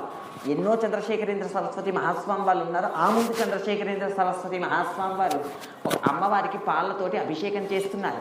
అభిషేకం చేస్తూ ఉండి ఒక్కసారి పైకి చూశారు. చూస్తే పైనంతా కూడా హారతి ఇస్తూ ఉండేటప్పుడు అక్కడ అంతా కూడా బూజి పట్టేసి నల్లగా పరివ్యాప్తమైపోయింది. చూశారు మహాస్వామి. చూసి, అయ్యో అమ్మా, కనీసంలో కనీసం నీ గుడిని కూడా బాగా చేయించలేను, శిథిలావస్థకు వెళ్ళిపోయిందమ్మా, నీ గుడిని ఎలా అయినా నేను బాగు చేయిస్తాను అని చేస్తున్నటువంటి పాలాభిషేకం అక్కడతో ఆపేసి వెంటనే అమ్మవారి యొక్క గుడిని పునర్నిర్మించడానికి చందాలు సంపాదిద్దామని అక్కడి నుంచి బయలుదేరి వెళ్ళిపోయారు. బయలుదేరి వెళ్ళిపోయి చాలా దూరం వెళ్ళి చాలామంది దగ్గర చందాలు పుచ్చుకొని ఒక దగ్గర విశ్రమిస్తూ పడుకున్నారు. పడుకుంటే కామాక్షి వచ్చింది. కామాక్షి వచ్చి ఒక మాట అంది. ఏమయ్యా, రోజు ఒక మాట చెప్తున్నావు కదా, నేను కుడి పక్క సరస్వతిని పెట్టుకుంటున్నాను, ఎడమ పక్క లక్ష్మిని పెట్టుకుంటున్నానని స్తోత్రం చేస్తున్నావు కదా, నీకు అంత డబ్బు కావాల్సి వస్తే నన్ను అడిగితే నేనివ్వనేంటయ్యా అని బంగారాన్ని కురిపించింది తల్లి. అలా అనుగ్రహించింది లక్ష్మీ కటాక్షాన్ని కూడా. ఆవిడలోనే లక్ష్మి సరస్వతి 2 కలగలిపి ఉన్నటువంటి తల్లి కామాక్షి పరదేవత. అందుకే ఇప్పటికీ ఆ మూర్తిని చూస్తే మీరు కామాక్షి పరదేవత అర్చన జరుగుతుండేటప్పుడు చూడాలి. పాలతో అర్చన జరుగుతుందనుకోండి, మూర్తిలో ఎటువంటి వైక్లభ్యం ఉండదు, అలానే కూర్చుని ఉంటుంది. మీరు తేనెతో అభిషేకం జరుగుతుందనుకోండి, ఎటువంటి వైక్లభ్యం ఉండదు, అలానే కదలిక ఉండదు, అలాగే కూర్చుంటుంది. నీళ్లలోని కొద్దిగా పసుపు ముద్ద కలిపి అభిషేకం చెయ్యండి. మీరు చిన్న పిల్లవాడికి తెచ్చి చూపించిన అమ్మవారు పక్కమని నవ్వుతుందని చెప్పేస్తారు. పసుపు నీళ్లతో అభిషేకం చేస్తే పొంగిపోయి నవ్వేస్తుంది. పరమమంగళప్రదం పసుపు, అంతిష్టం పసుపు అంటే. ఆ కామాక్షి ఇప్పటికీ పలుకుతున్నటువంటి తల్లి. ఇప్పటికీ కామాక్షి పరదేవత యొక్క దర్శనానికి వెళ్తే ఎవరైనా గొప్ప ఉపాసకులు వస్తే అమ్మవారు ఈ కన్ను ఈ చివర నుంచి ఈ చివర వరకు, ఈ చివర నుంచి ఈ చివర వరకు తిప్పుతూ ఉంటుంది. ఎందుకు తిప్పుతుంటుంది? ఎవరు అమ్మా అని పిలిస్తే బిడ్డా నేనున్నానని చెప్పడానికి, రక్షించడానికి తిప్పుతుంటుంది. ఎవడు పిలుస్తారా ఆర్తితో అని చూస్తూ ఉంటుంది. ఎందుకు అంటే ఆవిడ శక్తి స్వరూపిణి. పరమేశ్వరుడు ఉన్నాడు అనుకోండి, పరమేశ్వరుడు తనంత తానుగా అంతటా నిండిపోయినటువంటి జ్ఞాని. ఇప్పుడు అమ్మవారి యొక్క శక్తి పరమేశ్వరుడికి ఏమైనా ఉపయుక్తం అవుతుందా అంటే ఏమీ ఉపయుక్తం కాదు. ఎందుకు? ఆయనే మహానుభావుడు, లోకానికి అంతటికీ వరాలను ఇచ్చేటటువంటి మహాపురుషుడు. ఇప్పుడు ఆయనకేమైనా పార్వతీదేవి యొక్క శక్తి అవసరం అవుతుందా? అవసరం లేదు. ఇంకెవరున్నారు వాళ్ళ కుటుంబంలో? వినాయకుడు ఉన్నాడు, సుబ్రహ్మణ్యుడు ఉన్నాడు. వినాయకుడా గణాలందరికీ ఆధ్యక్షం వహించిన మహాపురుషుడు. అటువంటి వాడు లోకాలంతటికీ మొట్టమొదట పూజలు అందుకునేటటువంటి మహానుభావుడు. ఇప్పుడు అటువంటి వాడు అందరి కోరికలు తీరుస్తుంటే ఈవిడ శక్తి ఆయనకేమైనా వినిమయం అవుతుందా? అవసరం లేదు. ఆయనకే బోల్డంత శక్తి ఉంది. ఎవరు ఆయనని పిలిస్తే ఆయన రక్షించాలని ఆయన కూర్చొని చూస్తున్నాడు. ఇంకెవరున్నారు? సుబ్రహ్మణ్యుడు. సుబ్రహ్మణ్యుడు ఎటువంటి వాడు? బ్రహ్మజ్ఞాని. 6 ముఖాలతో నిలబడతాడు. అలా 6 ముఖాలతో నిలబడినటువంటి బ్రహ్మజ్ఞాని అయినటువంటి సుబ్రహ్మణ్యుడు దేవసైన్యాధ్యక్షుడు. అటువంటి మహానుభావుడు చేతిలోనే శక్తి ఆయుధం ఉంటుంది. ఇప్పుడు ఆయనకి కూడా పార్వతీదేవి యొక్క శక్తి అవసరం లేదు. పార్వతి అంటే నా ఉద్దేశం కామాక్షి యొక్క శక్తి అవసరం లేదు. ఇప్పుడు భర్త అయినటువంటి పరమేశ్వరుడికి అవసరం లేదు, కొడుకైనటువంటి వినాయకుడికి అవసరం లేదు, ఇంకో కొడుకైనటువంటి సుబ్రహ్మణ్యుడికి అవసరం లేదు. మరి ఇప్పుడు ఎవరికి అవసరం అంటే మనందరికీ అవసరం. ఇప్పుడు ఎవరు ఆర్తితో పిలిస్తే వాళ్ళందరి గురించి పలకడానికని సిద్ధంగా ఉన్నానని చెప్పి ఈ కంటిలో ఉన్నటువంటి గుడ్డుని ఈ చివరి నుంచి ఆ చివరి వరకు, ఆ చివరి నుంచి ఈ చివరి వరకు తిప్పుతూ చూస్తుంటుంది. ఎవరు పిలుస్తారో అమ్మా అమ్మా అని ఎవరు ఆర్తితో కేకలు వేస్తారు, అలా ఆర్తితో కేకలు వేసేటటువంటి వాళ్ళని రక్షించడానికి నేనున్నానని పరిగెడతానని ఎప్పుడూ తిప్పుతూ ఉంటుంది. మనం ఎప్పుడు పిలుస్తాం? మన సంస్కారం. కాబట్టి పిలిస్తే పలుకుతుంది, చూస్తే ఉపాసనా బలం ఉంటే కళ్ళు తిప్పడం కనిపిస్తుంది. ఆవిడ రాయి కాదు, ఆవిడ సాక్షాత్తుగా పరదేవత. అందుకే ఈ మధ్య శరీరాన్ని విడిచిపెట్టినటువంటి జయేంద్ర సరస్వతి మహాస్వామి వారు ఒకనొకప్పుడు ఈవిడ ఏదో కూర్చున్న రాయి అనుకుంటున్నారు. కాదు, మీరు ఈ యావత్ ప్రపంచంలో ఉన్న మూర్తులన్నీ కూడా భూమికి ఆనుకొని ఉంటుంది. కానీ ఒక్క కామాక్షి పరదేవత మాత్రం భూమికి ఆనుకొని ఉండదు, ఆకాశంలో తేలియాడుతూ ఉంటుంది మూర్తి. ఆ కిందన ఉన్నటువంటి పీఠం ఆకాశంలో తేలియాడుతుంటుంది, అది ఎవ్వరికీ కనబడదు, అలా కప్పి ఉంటుంది. జయేంద్ర సరస్వతి మహాస్వామి వారు అమ్మవారికి తాటంకాలు మార్చడానికి వచ్చినటువంటి మహాపురుషులు అర్చకుని పిలిచి ఒక్కసారి తీయండి కిందంది అన్నారు. కిందన కడిపారు. కదిపితే అమ్మవారు అందరి మూర్తుల్లా భూమి మీద ఆనుకొని నిలబడి ఉన్నటువంటి మూర్తి కాదు, అమ్మవారు సాక్షాత్తుగా గాలిలో విహరిస్తూ ఉన్నటువంటి మూర్తి. అంత పరమ గొప్పతైనటువంటి మూర్తి. ఎప్పుడైతే ఒక్కసారి అది తొలగించారో వెనకనున్నటువంటి కోనేరంతా వర్షంతో నిండిపోయింది. మళ్ళీ మూసేశారు, వర్షం ఉపసంహరించారు. అమ్మవారు అంత ప్రబల సాక్షి, అమ్మవారు అంత గొప్ప తల్లి, ఇప్పటికీ పలుకుతుంది. ఒకానొకప్పుడు కంచికామకోటి పీఠంలోని ఒక మహానుభావుడు, ఆయన పేరు చంద్రశేఖరేంద్ర సరస్వతి మహాస్వామి వారు, ఆయనతోటి కొంతమంది పండితులు వచ్చి వాదన చేద్దామన్నారు. ఆయన అన్నారు, తప్పకుండా వాదన చెయ్యాలంటే ఒంట్లో ఓపిక ఉండాలి కదా, కొద్దిగా అన్నం పుచ్చుకొచ్చి వాదన చేద్దామన్నారు. వాళ్ళు అన్నం పుచ్చుకోవడానికి లోపలికి వెళ్ళారు. లోపలికి వెళ్ళి బయటకు వచ్చారు. బయటకు వస్తే నోట్లో నుంచి ఒక్క మాట రావట్లేదు పండితుడికి. ఎందుకు? బాలాత్రిపుర సుందరి ఒడిలో కూర్చొని చిన్న పిల్లగా పక పక పక పక పకమని నవ్వుతుంది. వాళ్ళందరూ అన్నారు, మీ ఒడిలో ఎవరో చిన్న పిల్ల కూర్చొని మా వంక చూసి పక పక పక పకమని నవ్వుతుందండి. ఆ పిల్లని చూస్తే మా నోటి వెంబడి నుంచి మాటలు రావట్లేదు, దయచేసి ఆ పిల్లని దింపేస్తారా అన్నారు. పక్కనున్న వాళ్ళందరూ అంటారు, ఆయన ఒడిలో మాకు పిల్ల కనిపించట్లేదు అంటున్నారు. వాళ్ళు అంటున్నారు, మీ ఒడిలో మాకు పిల్ల కనిపిస్తున్నారు. ఎవరు? బాలాత్రిపుర సుందరి వచ్చి రక్షించడానికి కూర్చుంటుంది. ఎప్పుడెప్పుడు భక్తుడు నమ్ముకుంటే అప్పుడప్పుడు పరదేవత కదిలి తీరుతుంది. అటువంటి తల్లిని దుర్గా నవరాత్రుల్లో మనం 3 రోజులు ఆరాధన చేస్తాం. అందున మీరు కామాక్షిని చూడండి, మన జీవితాన్ని ఉద్ధరింపచేయడానికని చెప్పి ఆవిడ ఎడమ చేతిలోని చెరుకు గడ పట్టుకుంటుంది, కుడి చేతిలోని 5 పూల బాణాలని పట్టుకుంటుంది. మామిడి ఇటువంటి 5 పూల బాణాలను కుడి చేతిలో పట్టుకుంటుంది. ఎడమ చేతికి వచ్చేసరికి చెరుకు విల్లుని పట్టుకుంటుంది. అసలు యథార్థానికి ఇది అమ్మవారి చేతిలో ధరించవలసినటువంటి ముద్రలు కాదు. ఎడమ చేతిలోని చెరుకు విల్లు, కుడి చేతిలో 5 పూల బాణాలు. ఇది ఎవరివి అంటే మన్మధుడివి. మన్మధుడు లోకంలోని దేన్ని పెంపొందిస్తుంటాడు అంటే సృష్టిని పెంపొందిస్తుంటాడు. ఈ సృష్టిలా తామర తెంపర్లా వృద్ధి చెందడానికి గల కారణం ఎవరు అంటే వెనుక మన్మధుడే. మన్మథ బాణాలు పడ్డాయా విరహానికి లోనవుతాయి. అయితే అటువంటి మన్మథ బాణాలు ఉన్నాయే, ఆ మన్మథ బాణాలు ఒకనొకలాగా వినియోగించవలసి వచ్చింది మన్మధుడు. ఎలా? తారకాసురుడు లోకాన్నంతటినీ హింసిస్తున్నాడు. ఏమని వరం కోరుకున్నాడు అంటే పార్వతీ పరమేశ్వరులకు పుట్టినటువంటి బిడ్డ కారణం చేత నాకు మరణం కావాలి అని కోరుకున్నాడు. అప్పటికి సతీదేవిగా అమ్మవారు శరీరాన్ని విడిచిపెట్టేశారు. దక్షుడి యొక్క కూతురుగా సతీదేవిగా శరీరాన్ని విడిచిపెట్టేశారు యజ్ఞవాటికలో.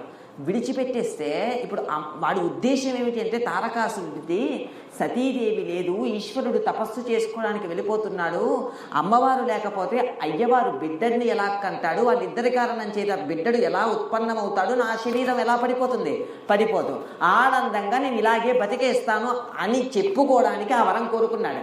కోరుకుంటే వీడికి వరాలను అడగడం తెలుసు, ఆ వరాల్ని నెరవేర్చడం వాళ్ళకు తెలుసు.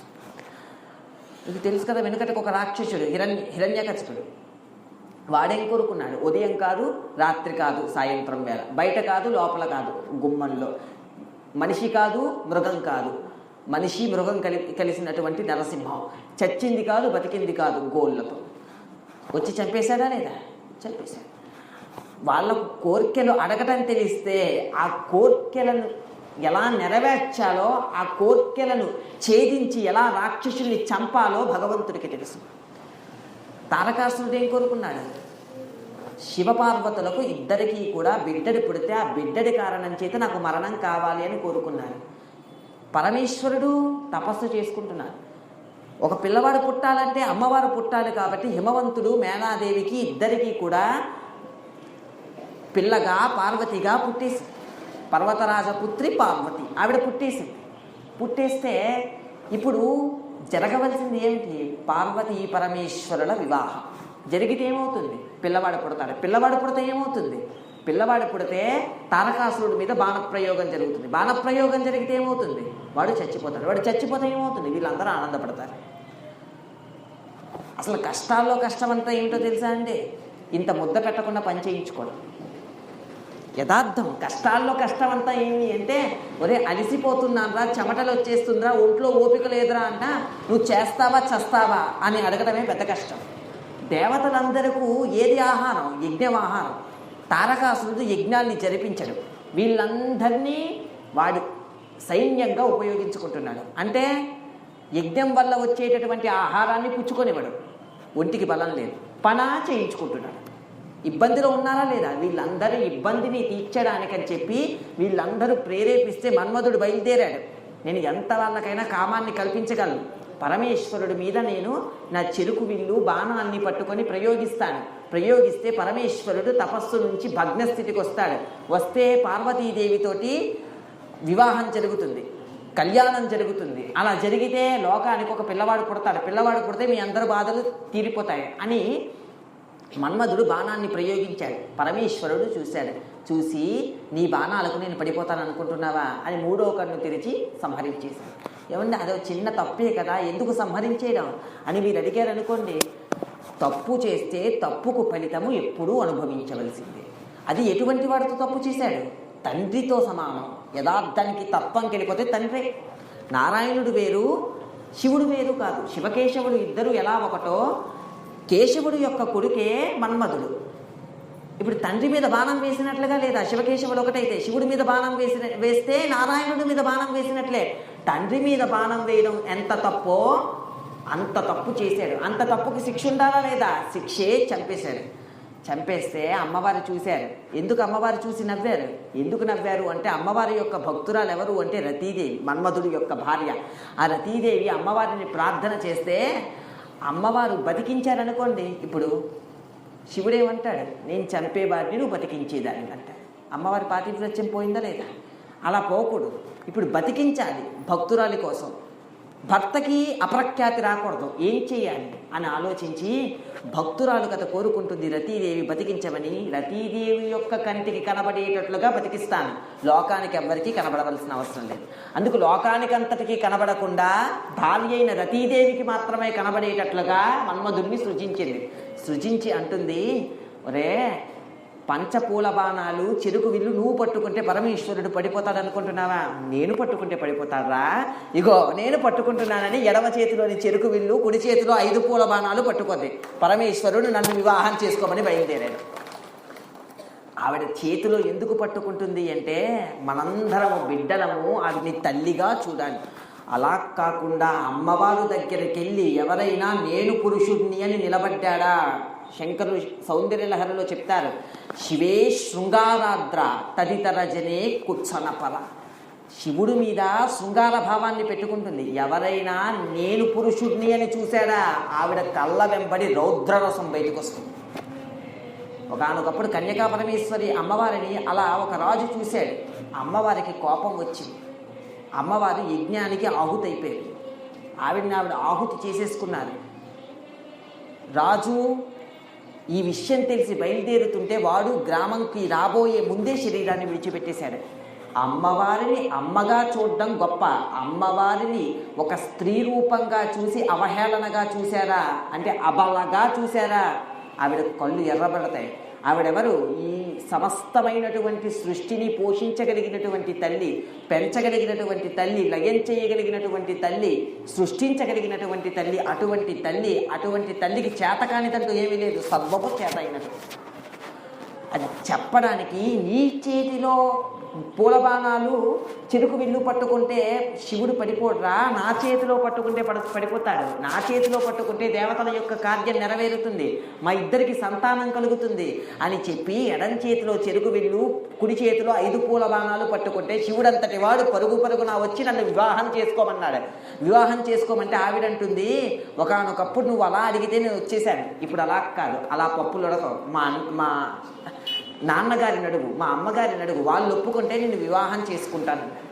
అలాగే అడిగాడు మహానుభావుడు. అలా అడిగి రాయబారాన్ని పంపించాడు, సప్తర్షుల్ని పంపించారు, అరుంధతీదేవిని పంపించారు. అలా రాయబారానికి పంపిస్తే అప్పుడు ఒప్పుకున్నటువంటి హిమవంతుడు మేనకాదేవి పార్వతీదేవిని పరమేశ్వరుడికి ఇచ్చి కట్టబెట్టడానికి ఒప్పుకున్నారు. అలా ఒప్పుకుంటేనే వాగర్ధావివ సంపృక్తో వాగర్ధ ప్రతిపత్తయే జగతః పితరౌ వందే పార్వతీ పరమేశ్వరు అయ్యారు. మనందరికీ తల్లిదండ్రులుగా నిలబడిపోయారు. అటువంటి తల్లిదండ్రులుగా ఉండి మనల్ని అనుగ్రహిస్తున్నారు. ఇప్పటికీ ఆది కుటుంబం ఎవరిది? వాళ్ళదే ఆది కుటుంబం. ఇంకో పరంగా చూడండి శ్లోకాన్ని, వాగర్ధావివ సంపృక్తో వాగర్ధ ప్రతిపత్తయే. వాక్కు అర్థము రెండు ఎలా వేరు కాదో అలా ఇద్దరు ఒకటే. నేను మాట్లాడాను అనుకోండి, అర్థం పద్ధం లేని మాటలు మాట్లాడాను అనుకోండి, మీకేం అర్థం అవుతుంది? అర్థం కాదు. నేను మాట్లాడే మాటలు మీకు అర్థం అవ్వాలి అంటే వాక్కు అర్థము రెండు కలిపి ఉండాలి. ఎలా? చెరుకులో ఉన్నటువంటి తీపిదనం ఎలా కలిసి ఉంటుందో, చంద్రుడిలో ఉండేటటువంటి వెన్నెల ఎలా కలిసి ఉంటుందో, పాలలో ఉన్నటువంటి తెలుపుతనము ఎలా కలిసి ఉంటుందో, అలా పార్వతీ పరమేశ్వరులు ఇద్దరు అలా కలిసి ఉంటారు. అయితే ఇప్పుడు అమ్మవారు అయ్యవారు ఇద్దరు ఒకటే. శివపరంగా చూస్తే నారాయణుడు లక్ష్మీదేవి ఇద్దరు ఒకటే. ఇంకో పరంగా చూస్తే ఎలా చూడండి ఒకటే. అది చెప్పడానికి ఈ శ్లోకం. అందుకే పెద్దలు ఏది రాసినా శివకేశవ అభేదత్వంగా రాస్తారు. వాగర్ధావివ సంపృక్తో వాగర్ధ ప్రతిపత్తయే జగతః పితరౌ వందే. అమ్మా మీరు ఎవరు? జగతః పితరౌ, ఈ ప్రపంచానికంతటికి తల్లిదండ్రులమ్మా అంటూ జగతః పితరౌ వందే పార్వతీ పరమేశ్వరులు అని ఒక అర్థం. విడగొట్టండి. సంస్కృతంలో ఒక మర్యాద. జగతః పితరౌ వందే పార్వతీ ప ఆపారనుకోండి ఏమవుతుంది అంటే పార్వతీ ప అంటే పార్వతీ ప అంటే మనకు సంస్కృతంలోని నృపతి అని ఒక శబ్దం. నృపతి అంటే అర్థం ఏమిటి అంటే రాజు. నృప అంటే అర్థం రాజే. ఏమండి నృప అన్న నృపతి అన్న ఒకటే. నృప రాజు, నృపతి రాజు. ఇక్కడ పతి అన్నాం, అక్కడ ప అన్నాం. పతి అనక్కర్లేదు, ప అన్న చాలు. నృపతి అంటే రాజే, నృప అన్న రాజే. పతి అనక్కర్లేదు, ప అంటే చాలు. మర్యాద అంతే, పూర్తిగా చెప్పక్కర్లేదు, సగం చెప్పిన మర్యాదే సంస్కృతంలో. ఇప్పుడు పార్వతీ పతి అనక్కర్లేదు, పార్వతీ ప అంటే సరిపోతుంది. అప్ప పరమేశ్వరుని సూచిస్తుంది. పార్వతీ పరమేశ్వరుడు అయిపోయారు అక్కడ. పార్వతీ పరమేశ్వరులో పార్వతీ ప అంటే పార్వతీ శివుడు అయిపోయారు. ఇంకా రమేశ్వరు మిగిలింది. రమ అంటే ఎవరు? లక్ష్మీదేవి. రమకి ఈశ్వరుడు ఎవడు? శ్రీ మహావిష్ణు. ఏకకాలంలోని విరిచి చదివితే అటు పార్వతీ పరమేశ్వరులకి ఇటు లక్ష్మీనారాయణులకి ఇద్దరికీ నమస్కారం వెళ్ళిపోయే పరమ ఉత్కృష్టమైన శ్లోకం అది. అంత గొప్పగా ఇచ్చాడు మహానుభావుడు కాళిదాసు. అందుకే వాగర్ధావివ సంపృక్తౌ వాగర్ధ ప్రతిపత్తయే జగతః పితరౌ వందే పార్వతీ పరమేశ్వరో. అటువంటి తల్లిదండ్రులు, అటువంటి మహాపురుషులు మనకి రోజు పాఠం నేర్పిస్తుంటారు. ఇప్పుడు అమ్మవారు చేతిలో పట్టుకున్న 5 పూల బాణాలు, చెరుకు విల్లు దేనికి పనికొచ్చాయి అంటే శివుడిని తన వైపు తిప్పుకోవడానికి ఒక అర్థం. మరి మనకేమి ప్రయోజనం? అప్పుడు దేవతలు ప్రయోజనాన్ని పొందారు, మరి మన ప్రయోజనమేమి అని మీరు ఆలోచించారనుకోండి. శంకరులు సౌందర్యలహరులు అంటారు, దలు పౌష్పం మౌర్వీ మధుకరమయీ పంచవిశికా వసంత సామంతో మలయమరుదాయో ధనరథ తదాపేక్య సర్వం హిమగిరిసుతే కామపి కృపాం అపాంగత్తే లబ్ధ్వా జగదిదమనంగో విజయతే. అపాంగత్తే, అమ్మ నీ కడగంటి చూపు మా మీద పడాలమ్మా, అలా 5 పూల బాణాలు చెరుకు విల్లు పట్టుకున్న నీ చూపు మా మీద పడాలంటారు. ధను పౌష్పం, ఆ ధనస్సు 5 పూల బాణాలు పట్టుకున్న నీ చూపు మా మీద పడాలి. పడితే ఏమవుతుంది? పడితే మూకశంకరులు ఏమయ్యారు? మహావిద్వాంసుడు. మన మీద పడితే ఏమవుతుంది ఆలోచించాను. శివుడు మన్మధుడు పట్టుకుంటే కామాన్ని ఉద్రేకిస్తాడు మనస్సులో. అమ్మవారు పట్టుకుంటే ఒక ప్రయోజనం ఏంటి? శివుడిని తన వైపు తిప్పుకుంటుంది. అసలు ప్రయోజనం, మనకు ప్రయోజనం ఏంటో తెలుసా? అక్కడే పరమ ప్రయోజనం. ఈ 5 పూల బాణాలు కుడి చేత్తో పట్టుకుంటుంది, ఈ ఎడమ చేత్తో చెరుకు విల్లు పట్టుకుంటుంది. ఏంటి ఆ పట్టుకోవడం? రాగస్వరూప పాషాఢ్య క్రోధాకార అంకుశోజ్వల మనోరూపేక్షుకోదండ పంచతన్మాత్ర సాయక. లలితా సహస్రం. మనోరూపేక్షుకోదండ ఎక్కడుంటుందో తెలుసా? ఎక్కడో కామాక్షి ఉంటుందని మీరు అనుకోకండి. మనోరూపేక్షుకోదండ. కోదండం అంటే అర్థం ఏమిటంటే క్రీడాదండం, ఇది కోదండం అంటే రాముడిది కోదండం అంటారు, అమ్మవారు పట్టుకున్న కోదండమే. అందుకే ఇది రహస్యం వెనకాల. ఏమి అంటే అమ్మవారి పేరు రాజశ్యామలగా చెప్పామనుకోండి, స్త్రీ రూపం రాజశ్యామలైతే పురుషుడిగా రూపం చూస్తే కృష్ణ భగవానుడు. కృష్ణుడు ఎలా వ్యూహరచన చేస్తుంటాడో రాజశ్యామల యుద్ధంలో వ్యూహరచన అలా చేస్తుంటుంది. స్త్రీగా లలితా పరాభట్టారిక అని చెప్పామనుకోండి, పురుషుడుగా రామచంద్రమూర్తి. స్త్రీ పురుషుడు, స్త్రీ పురుష నపుంసకమూర్తియును కాక తిరియక్ అమర నరాదిమూర్తియును కాక కర్మ గుణభేద సనసత్ ప్రకాశి కాక వెనుకలన్నీయు తానకు విభుతలంతు. భగవంతుడంటే ఎవడు? స్త్రీ కాదు, పురుషుడు కాదు, నపుంసకుడు కాదు, దేవత కాదు, తిరియక్ కాదు, నరుడు కాదు, ఎవడూ కాదు, వెలుగుతున్న వెలుగుల ముద్ద. నువ్వే పేరు పెట్టి పిలుచుకొని ఇష్టం. అయితే ఇప్పుడు అమ్మవారు ఎక్కడుంటారు? మనోరూపేక్షు కోదండ. ఇక్కడ మనస్సు రూపంలో కోదండం పట్టుకుని ఉంటారు. ఎలా పట్టుకుని ఉంటారు? పంచతన్మాత్ర సాయక. 5 పూల బాణాన్ని పట్టుకుని ఉంటారు. ఎందుకు అలా పట్టుకుని ఉంటారు? ఎందుకు అలా పట్టుకుని ఉంటారు అంటే మనలో ఉన్నటువంటి 5ని నిర్జించడానికి అలా పట్టుకుంటారు. ఏంటి? 5 ఇంద్రియాలు ఉంటాయి మనకు. కన్ను ఒక ఇంద్రియం, చెవి ఒక ఇంద్రియం, ముక్కు ఒక ఇంద్రియం, నోరు ఒక ఇంద్రియం, స్పర్శ ఒక ఇంద్రియం. ఈ 5 ఇంద్రియములు. ఈ 5 ఇంద్రియాలు మన్మధుడు పట్టుకుంటే పూలబాణాలు చెరుకు వెళ్ళు మనం పడిపోతాం. ఏవి మాట్లాడకూడదో అవే మాట్లాడాలనిపిస్తుంది, ఏవి చూడకూడదో అవే చూడాలనిపిస్తుంది, ఏవి వినకూడదో అవే వినాలనిపిస్తుంది, దేన్ని వాసన చూడకూడదో అవే చూడాలనిపిస్తుంది, దేన్ని ముట్టుకోకూడదో అది ముట్టుకోవాలనిపిస్తుంది. ఇప్పుడు అమ్మవారి వైపు ఉపాసన తిరిగిపోయామనుకోండి, అమ్మవారు ఎలా రక్షిస్తారు అంటే ఏవి మాట్లాడాలో అవే మాట్లాడతారు, ఏవి వినాలో అవే వింటాడు, ఏవి చూడాలో అదే చూస్తాడు, ఏవి ముక్కుతో ఆఘ్రానించాలో అదే ఆఘ్రానిస్తాడు, ఏది చేత్తో ముట్టుకోవాలో అదే ముట్టుకుంటాడు. మన్మధుడి చేతిలో పట్టుకుంటే పూలబాణాలు చెరుకు విల్లు మన పతనానికి కారణం. అమ్మవారి చేతిలోకి వచ్చేస్తే మన ఉద్ధరణకు కారణం. అమ్మవారి చేతిలో ఎందుకు అలా పట్టుకుంటారంటే మనల్ని ఉద్ధరించడానికి పట్టుకుంటారు. మనకు లోకంలోని 84 లక్షల జీవరాశులు ఉన్నాయి. ఈ 84 లక్షల జీవరాశుల్లోని ఈ 5 తన్మాత్రలకు 5 జీవుల్ని సంకేతంగా చెప్తాం. కన్నుందనుకోండి, కన్నుకి చిహ్నంగా దేన్ని చెప్తాము అంటే దీపపు పురుగుని చెప్తాం. దీపపురుగులు దేనికి ఆకర్షింపబడతాయి అంటే దీపానికి ఆకర్షింపబడతాయి. దీపం అక్కడ పెట్టేమనుకోండి, దీపపురుగులన్నీ కూడా ఆ దీపం చుట్టూ తిరుగుతాయి. తిరిగినటువంటి దీపపురుగుల్లోని దగ్గరగా వెళ్తాయి. కొన్ని దగ్గరగా వెళ్తే ఏమవుతుంది అంటే దాని రెక్కలు కాలిపోతాయి. దాని రెక్కలు కాలిపోయి కింద పడిపోయి చచ్చిపోతాయి. ఈ పక్కనున్న దీపపురుగులు చూస్తాయి. చూసి ఒరే ఆ దీపపురుగు అలా చచ్చిపోయిందిరా, మనం దగ్గరికి వెళ్తే మనం చచ్చిపోతామని పక్కకేం వెళ్ళిపోతుంది. మనము తిరుగుదాం అంటారు. అదేదో హాయిగా పడుకుని ఉన్నట్లు ఉంది, నేను పడుకుంటానని అది తిరుగుతాను. అది తిరిగితే ఏమవుతుంది అంటే దాని రెక్క కాలిపోతుంది, దాని రెక్కలు కాలిపోతే అది కింద పడిపోతుంది. నీరంతక ఆహారం అంతక ఈ కన్నుకి ఆకర్షింపబడినటువంటి దీప పురుగులు ఏమయ్యాయి అంటే భూమి మీద పడి శరీరాన్ని విడిచిపెట్టాయి. కన్ను అనేటటువంటి ఒక్క ఇంద్రియాన్ని నిగ్రహించుకోలేక దీప పురుగులన్నీ పడిపోయాయా లేదా? దీప పురుగులన్నీ శరీరాన్ని విడిచిపెట్టేటటువంటి అవస్థ ఏర్పడిందా లేదా? ఏర్పడింది. తరువాత చెవికి సంకేతంగా దేన్ని చెప్తాము అంటే అటు పాముని చెప్తాము, ఇటు లేడిని చెప్తాము.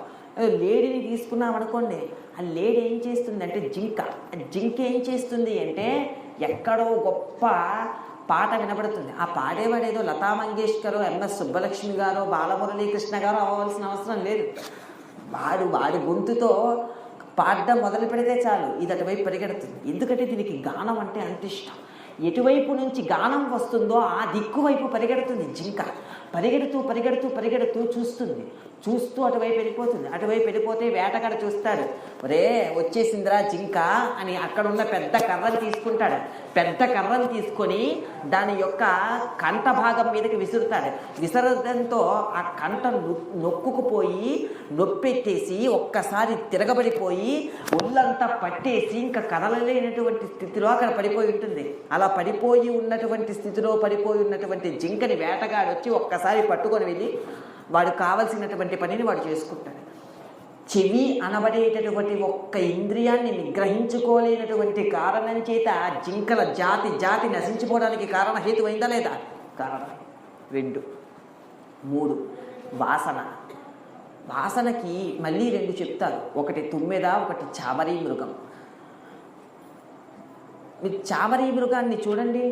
చామరీ మృగం యొక్క తోకలో ఈకలు ఉంటాయి. ఆ ఈకలు పరమ సుగంధ భూయిష్టంగా ఉంటాయి. ఎప్పుడైనా అది ఇలా నిలబడింది అనుకోండి, దాని తోక ఇటువైపు ఉంది, దాని తల అటువైపు ఉంది. ఇటువైపు నుంచి ఇలా గాలి వచ్చింది అనుకోండి, గాలి వస్తే తోక మీద నుంచి తల మీదకి గాలి వెళ్తుంది. గాలి వెళ్తే తోక మీద నుంచి వచ్చినటువంటి గాలి తల మీదకి వెళ్ళగానే తలలో ఉన్నటువంటి ముక్కుకి ఆ గాలి తగులుతుంది.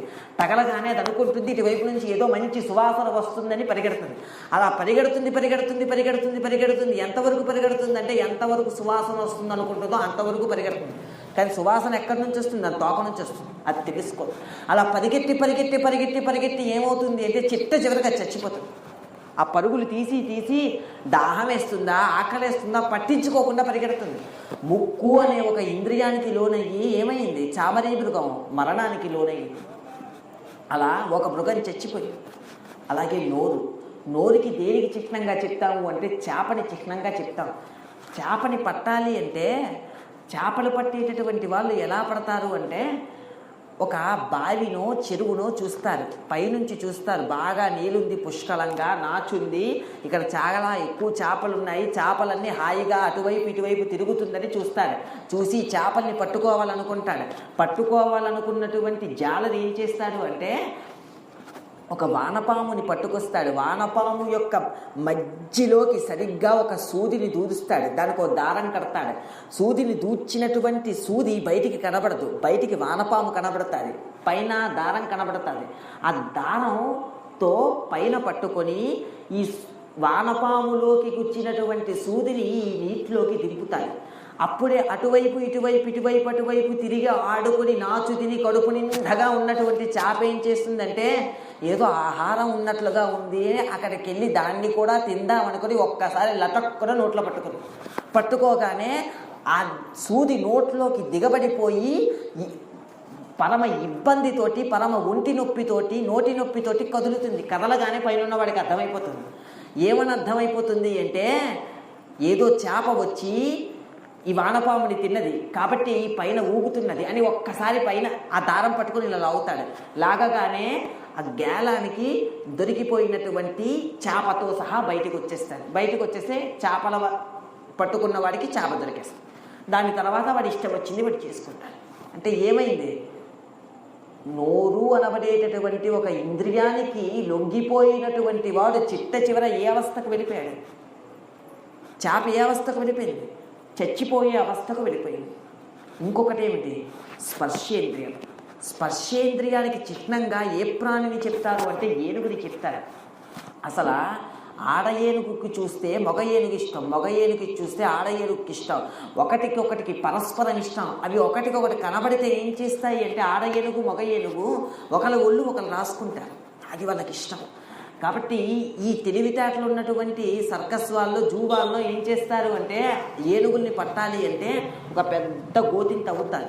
గోతిని తవ్వి దాని మీద ఒక పలాచటి చెక్క పేరుస్తారు. చెక్క పేర్చి దాని మీద ఒక ఏనుగు బొమ్మని చేసి పెడతారు. ఏనుగు బొమ్మని చేసి పెట్టి అచ్చం ఏనుగులా తయారు చేసి పెడతారు. పెట్టినటువంటి ఏనుగుని ఎక్కడి నుంచో ఒక ఏనుగు చూస్తుంది.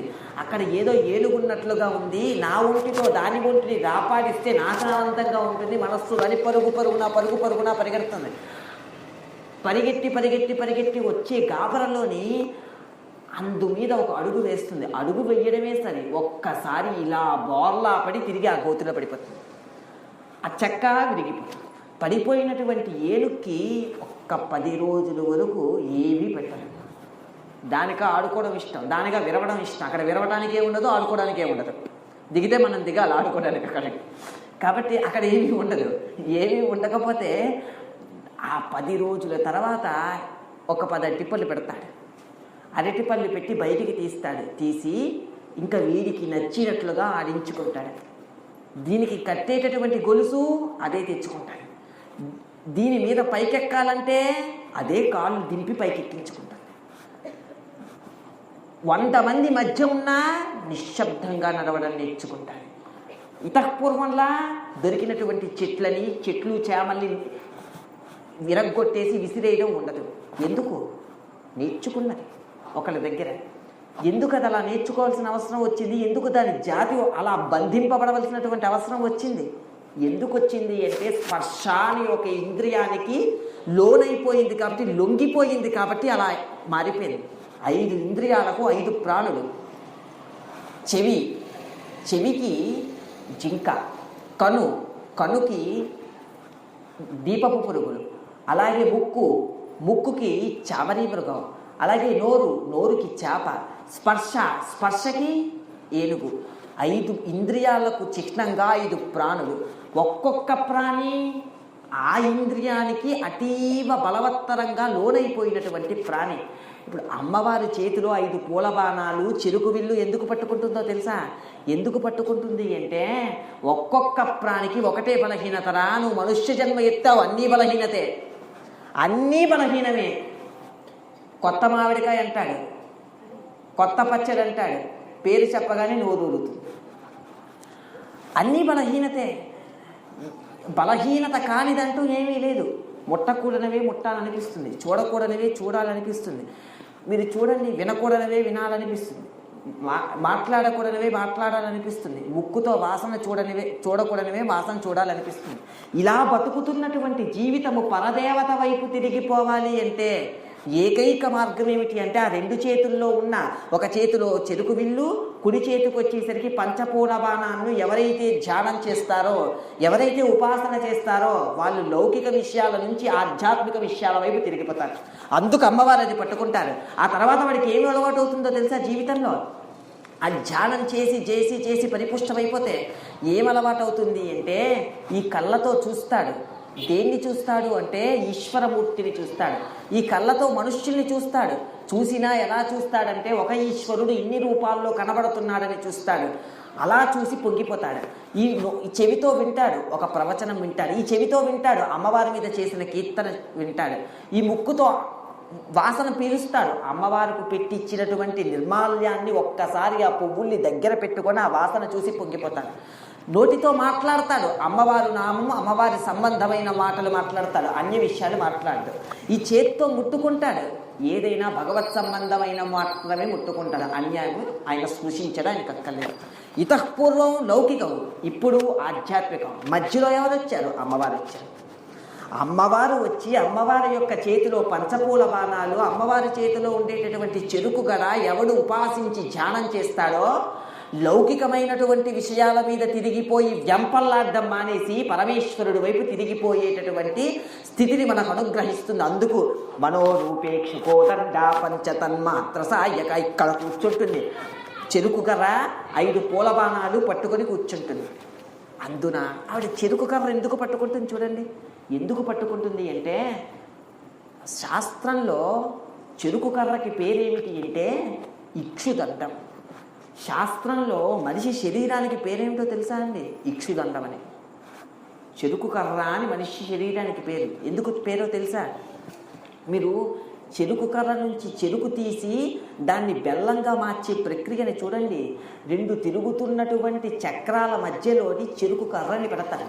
అలా చెరుకు కర్రని పెడితే ఆ 2 చక్రాల మధ్యలోని నరిగినటువంటి చెరుకు కర్ర నుంచి వచ్చినటువంటి చెరుకు రసాన్ని కాల్చితే అందులో నుంచి బెల్లం వస్తే ఈశ్వరుడికి నివేదన అయింది. ఏది పెట్టినా పెట్టకపోయినా రోజు ఈశ్వరుడికి బెల్లం నివేదన చెయ్యాలి.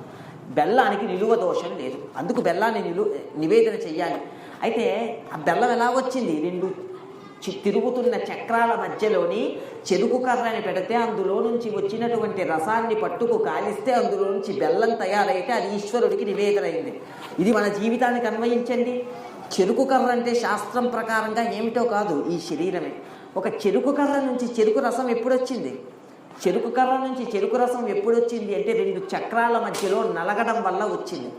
మనం కూడా అబ్బే అండి నా ఒళ్ళు పెద్దగా కష్టపడ్డం నాకు ఇష్టం లేదు, నాకు ఎప్పుడు సుఖము సంతోషము అన్న 2 మధ్యలో ఉండటమే ఇష్టం అని అనుకున్నాడు అనుకోండి, వాడి నుంచి ఎప్పుడూ చెరుకు రసం బయటికి రాదు. ఒక చెరుకు కర్ర నుంచి చెరుకు రసం రావాలి అంటే 2 చక్రాల మధ్యలో ఎలా నలగాలో మనలో నుంచి భక్తి జ్ఞానము అనబడేటటువంటిది రావాలి అంటే మనము కూడా నిత్యము గురువు భగవంతుడు అన్న 2 చక్రాల మధ్య నలగాలి. నలిగితే గురువు భగవత్ సంబంధమైన విషయాలు చేర్చి అందులో నుంచి మంచి మంచి భావనలు శిష్యుడికి వచ్చేటట్లుగా చేస్తాడు. ఆ వచ్చేటట్లుగా చేయడమే చెరుకు రసం. అది పక్వమైతే బెల్లం, అదే ఈశ్వరుడికి నివేదన. అంతకన్నా నివేదన లేదు. అది చెప్పడానికి చెరుకు విల్లు పట్టుకుంటాడు. అలా చెరుకు విల్లు పంచ పూలబాణాలు పట్టుకొని నిలబడ్డం దేనికి అంటే నా బతుకు బాగు చేయడం కాదురా, నీ బతుకులు బాగు చేయడానికి అలా నేను పట్టుకొని కూర్చుంటానని చెప్పడానికి కూర్చుంటాను. అందుకు అమ్మవారి యొక్క చేతిలో ఆ పంచ పూలబాణాలను చెరుకు విల్లను ధ్యానం చేసి ఆ పద్మాసనం వేసుకొని కూర్చోాలి. పద్మాసనం వేసుకొని కూర్చున్న తల్లిని ధ్యానం చేయాలి. అందులో మీరు చూడండి, కామాక్షి పరదేవత ఈరోజు చెప్పబడింది, నిన్న శారదాదేవి చెప్పబడింది. అక్కడ ఆవిడ చెప్పబడిన శృంగేరి శారద, ఇక్కడ కామాక్షి, కంచి కామాక్షి. వాళ్ళిద్దరు మీకు ఎలా కూర్చుంటారో చూడండి. ఇద్దరు కూడా పద్మాసనం వేసి కూర్చుంటారు. అలా పద్మాసనం వేసుకుని కూర్చుంటే మీకు కనబడేది ఏమిటో తెలుసా? మీకు కనబడేది ఏమిటి అంటే అమ్మవారి యొక్క అరికాల రేఖలు కనబడతాయి. అటు అందుకే శంకరులు ఎంత గొప్పవారో తెలుసా? శృంగగిరిలో శారదా ప్రతిష్ఠ చేశారు. కంచి కామాక్షి దగ్గర కంచికామకోటి పీఠాన్ని ప్రతిష్ఠ చేశారు. శంకరులు జ్ఞాన మార్గావలంబకులు, జ్ఞానాన్ని లోకానికి అందించడానికి పుట్టినటువంటి మహాపురుషులు. అటువంటి శంకరులు యొక్క పీఠాలలో ఇలా ఎందుకు అమ్మవార్లు కూర్చొని ఉండటం? శృంగేరి శారదలో పద్మాసనం వేసుకొని అమ్మవారు కూర్చుంటారు. కంచికామకోటి పీఠంలోని కామాక్షి పరదేవతగా అలా కూర్చుంటారు. ఎందుకు అంటే ఆ కాలి అరిరేఖలను ధ్యానం చేసినంత మాత్రం చేత మన తలరాత మార్చి మంచి వైపు నడిపిస్తుందని చెప్పడానికి వాళ్ళు అలా కూర్చుంటారు. అందుకే మనం ఆ అరికాల రేఖలను కూడా ధ్యానం చేయాలి. ధ్యానం చేస్తూ పారవశ్యానికి లోనైపోయి ఆనందంలో తబ్బిబ్బులైపోవాలి. అప్పుడు అమ్మవారు ఆనందపడతారు. అమ్మవారు మనం ఎలా పట్టుకోవాలి అంటే మాయాతీతమైన స్థితిలో పట్టుకోవాలి. అమ్మవారు ఒక పని చేస్తుంటారు ఎప్పుడు. ఏమి అంటే శంకరుడు శివ సౌందర్యలహరిలో చెప్తారు, మహామాయా విశ్వం భ్రమయసి పరబ్రహ్మ మహిషి. అమ్మ నువ్వెవరనుకుంటున్నావు? పరబ్రహ్మం యొక్క పట్టపురానివి. నువ్వేం చేస్తుంటావు? మహామాయా విశ్వం భ్రమయసి. ఈ విశ్వాన్నంతటినీ కూడా మహామాయతో తిప్పుతూ ఉంటావు అన్నారు. ఆవిడ మనందరినీ కూడా ఇదే నిజం, ఇదే నిజం, ఇదే శాశ్వతం, ఇలాగే బతికి, ఇదే ఆనందం, తిన్నావా ఆనందం, అటెళ్ళావా ఆనందం, ఇది చూసావా ఆనందం, ఈ ఆనందము ఇదే శాశ్వతమనే మాయలో తిప్పుతూ తిప్పుతూ తిప్పుతూ ఉంటుంది. కానీ అది అశాశ్వతం.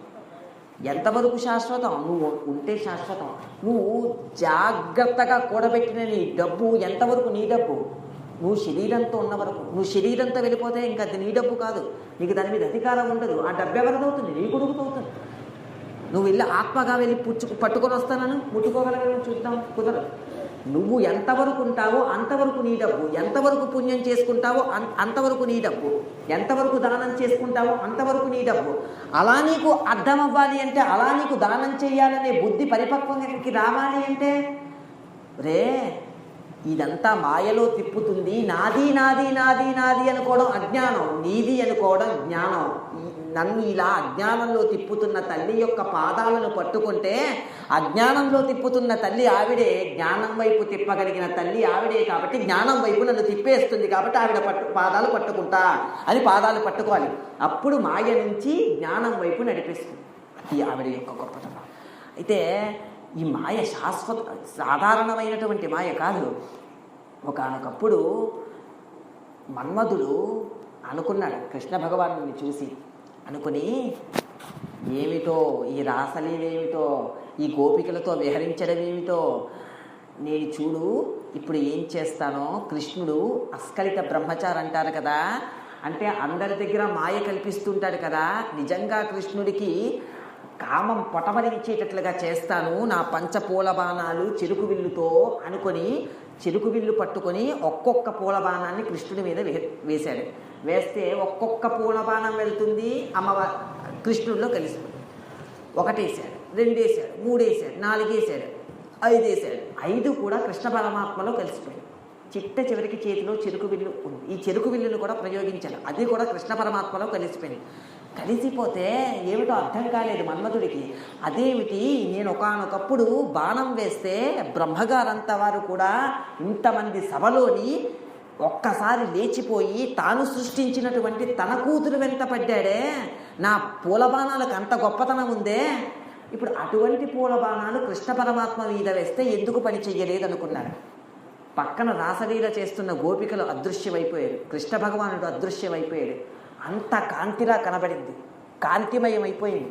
మన్మధుడు తేరిపారాల నిలబడిపోయి, ఏమిటి కృష్ణుడు కనిపించలేదు, గోపికలు కనిపించలేదు, ఎవరూ కనిపించట్లేదు, రాసలీల జరగట్లేదు, ఏమిటి జరిగిందని ఇలా చూస్తున్నాడు. ఒక్కసారి అలా అంత వెలుగుల మయమైపోయినటువంటి కాంతిమయమైపోయినటువంటి ఆ ప్రదేశం ఒక్కసారి ఆ కాంతంతా ఒక రూపాన్ని ధరించి, ఆ రూపమే అరుణాం కరుణాతరంగితాక్షిం ధృతపాశాంకుశ పుష్పబాణ చాపాం అనిమాదివిరావృతాం మయూకై అహమిచ్చేవ విభావయే భవానీ. అరుణాం కరుణాతరంగితాక్షిం, కరుణా తరంగములు వర్షిస్తూ ఎర్రటి తల్లిగా కూర్చొని, అరుణాం కరుణాతరంగితాక్షిం ధృత పాశాంకుశ పుష్పబాణ చాప, పాశము అంకుశము పుష్పబాణాలు చిరుకు విల్లు పట్టుకొని కనబడింది. కనబడుతూ అంది, కృష్ణుడొకడు నేనొకడు అనుకుంటున్నావా, ఉన్నది ఒకటి. ఇలా ఇంతమందిగా కనబడడం, అంతమందిగా ఆయన రాసలీల చెయ్యటం, ఇదే మాయ. ఆ మాయ నుంచి బయటికి ఉద్ధరించగలిగేటటువంటి దాన్ని ఈ పంచపూల బాణాలు చెరుకు విల్లు పట్టుకున్న నేను. నా పాదాలు ఎవరు పట్టుకుంటారో మాయాతీతులు అవుతారు.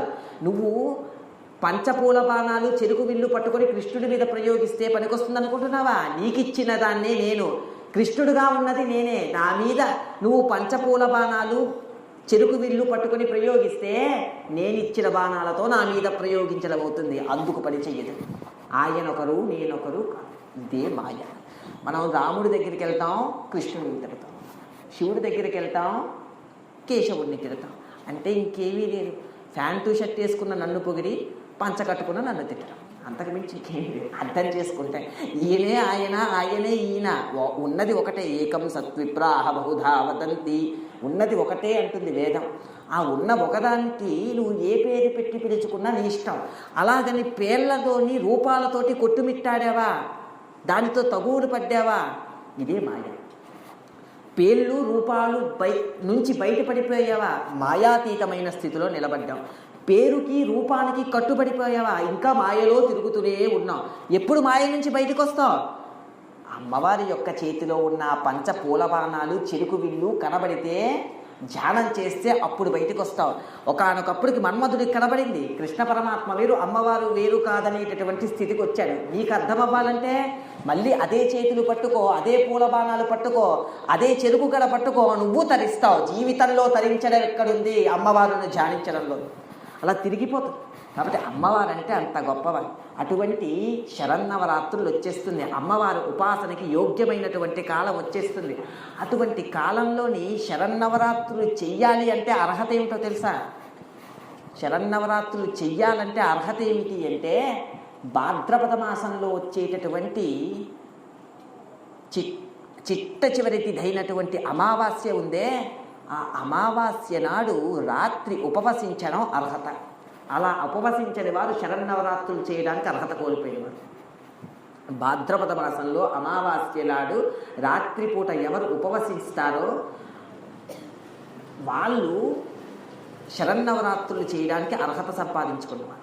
అయితే 9 రోజులు మేము శరన్నవరాత్రులు చెయ్యలేమండి అని మీరు అన్నారనుకోండి, ముందు 9 రోజులు చేస్తే ఏమిటి అంటే 9 రోజులు పూర్ణ సంఖ్య. 9 రోజులు చేస్తే అమ్మవారు పరమప్రీతిని పొందుతుంది. 9 రోజులు చేస్తే అన్నీ చేసేసినట్లే, అంత గొప్పది ఆ 9 రోజులు చేయడం. మాకు 9 రోజులు అవ్వదండి, ఏం చేయమంటారు?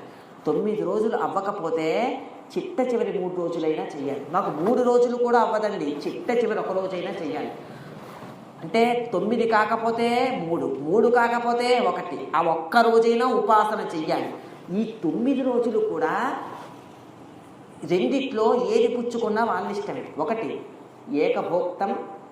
ఏకభుక్తం లేదా నక్తం. ఈ 2 వ్రతాల్లో ఏ వ్రతం పుచ్చుకున్నా వాళ్ళ ఇష్టమే. ఏకభుక్తం అంటే మధ్యాహ్నం తిని రాత్రి ఉపవసించడం. అంటే మధ్యాహ్నం తిని రాత్రి ఉపవసించడం అంటే అమ్మవారిని ఉదయం ఆరాధన చేస్తారు. ఉదయం ఆరాధన చేసి అమ్మవారికి నివేదించినటువంటి ప్రసాదాన్ని మధ్యాహ్నం తింటారు, రాత్రి ఉపవసిస్తారు, మళ్ళీ రేపే మళ్ళీ వాళ్ళు ఏకభోక్తం. అలా కాకుండా నక్తం అని ఉంటుంది. నక్తం అంటే ఏమిటంటే ఉదయం అంతా ఉపవసిస్తారు, ప్రదోషవేళ అమ్మవారిని పూజిస్తారు, అమ్మవారిని పూజించినటువంటి ప్రసాదాన్ని రాత్రికి పుచ్చుకుంటారు, మళ్ళీ రేపు రాత్రికి. ఏకభోక్తం నక్తం. ఈ రెండిట్లో ఏ మార్గం మనకు శ్రేష్టమైంది అనిపిస్తే ఆ మార్గాన్ని పుచ్చుకోవచ్చు. కానీ ఏదో ఒక పూట మాత్రం ఉపవసించడం తథ్యం. అది 9 రోజులు చేస్తారా, 3 రోజులు చేస్తారా, 1 రోజు చేస్తారా, ఎవరిష్టం వాళ్ళది. అయితే అమ్మవారిని ఎలా పెట్టాలి అంటే ఎక్కడ స్థాపన చేద్దామనుకుంటున్నామో అమ్మవారిని అక్కడ గోమయంతో అలకాలి. అలికితే ఆ భూమి పవిత్రతను సంతరించుకుంటుంది. అలా సంతరించుకున్న దాని మీద ఒక పీటో లేదా ఒక వస్త్రమో పెట్టాక దాని మీద కొద్దిగా బియ్యపు రాసి వేసి తండులాలుగా పోసి దాని మీద అమ్మవారిని మీ ఇష్టం, బంగారు మూర్తిగా పెడతారా, వెండి మూర్తిగా పెడతారా, మట్టి మూర్తిగా పెడతారా మీ ఇష్టం, లేదా కలశారాధన చేస్తారా మీ ఇష్టం. అమ్మవారి యొక్క నామాలతోటి ఓ లలితా సహస్రమా లేదా అమ్మవారికి అష్టోత్తర శతనామాల మీరు పూజ చేసుకొని కుంకుమార్చన చేసుకోవాలి. అయితే మీరు ఒక్క విషయం మాత్రం జ్ఞాపకం పెట్టుకోండి. ఏమి అంటే మీరు అలా కలశస్థాపన చేసి అలా అమ్మవారిని అక్కడ పెట్టి పూజ చేస్తున్నారు అంటే అమ్మవారు ఒక సూక్ష్మ రూపం ధరించి మీ ఇంట్లో సంచరిస్తుంది. తస్మాత్ జాగ్రత్తగా వ్యవహరించవలసి ఉంటుంది. తస్మాత్ జాగ్రత్త తీసుకొని వ్యవహరించవలసి ఉంటుంది ఆ రోజుల్లో. అలా అమ్మవారిని పూజ చేయాలి. అమ్మవారికి పులిహోర ఇటువంటివన్నీ నివేదన చేయవచ్చు. అయితే ఏ రాశి వాళ్ళు ఏ రాశివి నివేదన చేయవచ్చు, ఏ నక్షత్రం వాళ్ళు ఏవి నివేదన చేయవచ్చో చెప్పారు, ఏ రోజు వాళ్ళు ఏవేవి నివేదన చేయవచ్చో చెప్పారు. కాబట్టి అలా పులిహోర ఇటువంటివి అమ్మవారికి ఇష్టమైనటువంటివి అటువంటివి నివేదన చేసి అటువంటివి ప్రసాదంగా పుచ్చుకొని అమ్మవారి యొక్క కృపకు పాత్రులవ్వాలి. అలా పాత్రులవుతే మనందరం ఇటు సరస్వతి కటాక్షం, అటు లక్ష్మీ కటాక్షం, అటు అమ్మవారి కటాక్షం. అమ్మవారి అంటే శక్తి, మనలోని శక్తిగా బయటికి వచ్చి ఒంట్లో శక్తి ఉంది, మనస్సులో శక్తి లేదు. అమ్మవారి అనుగ్రహం కావాలి. అమ్మవారి అనుగ్రహం పడితే ఏమవుతుంది? కూర్చుంటే ఏమొస్తుంది? 4 దగ్గరికి వెళ్ళి 2 విషయాలు చెప్తే చెప్పుకున్నావని నీకు ఖ్యాతి పక్కన పెట్టినా 2 గంటలు అమ్మవారి గురించి మాట్లాడుకున్నందుకు నీ జీవితం ధన్యమవుతుంది అని అమ్మవారు అటువైపు నడిపించి ధన్యుడిగా చేస్తుంది. ఇంట్లో కూర్చుంటే ఏమి చూస్తాం, ఎంతసేపు చూస్తాం? ఓ 2 గంటలు వినాలని అటువైపు నడిపిస్తుంది, అమ్మవారే నడిపిస్తుంది.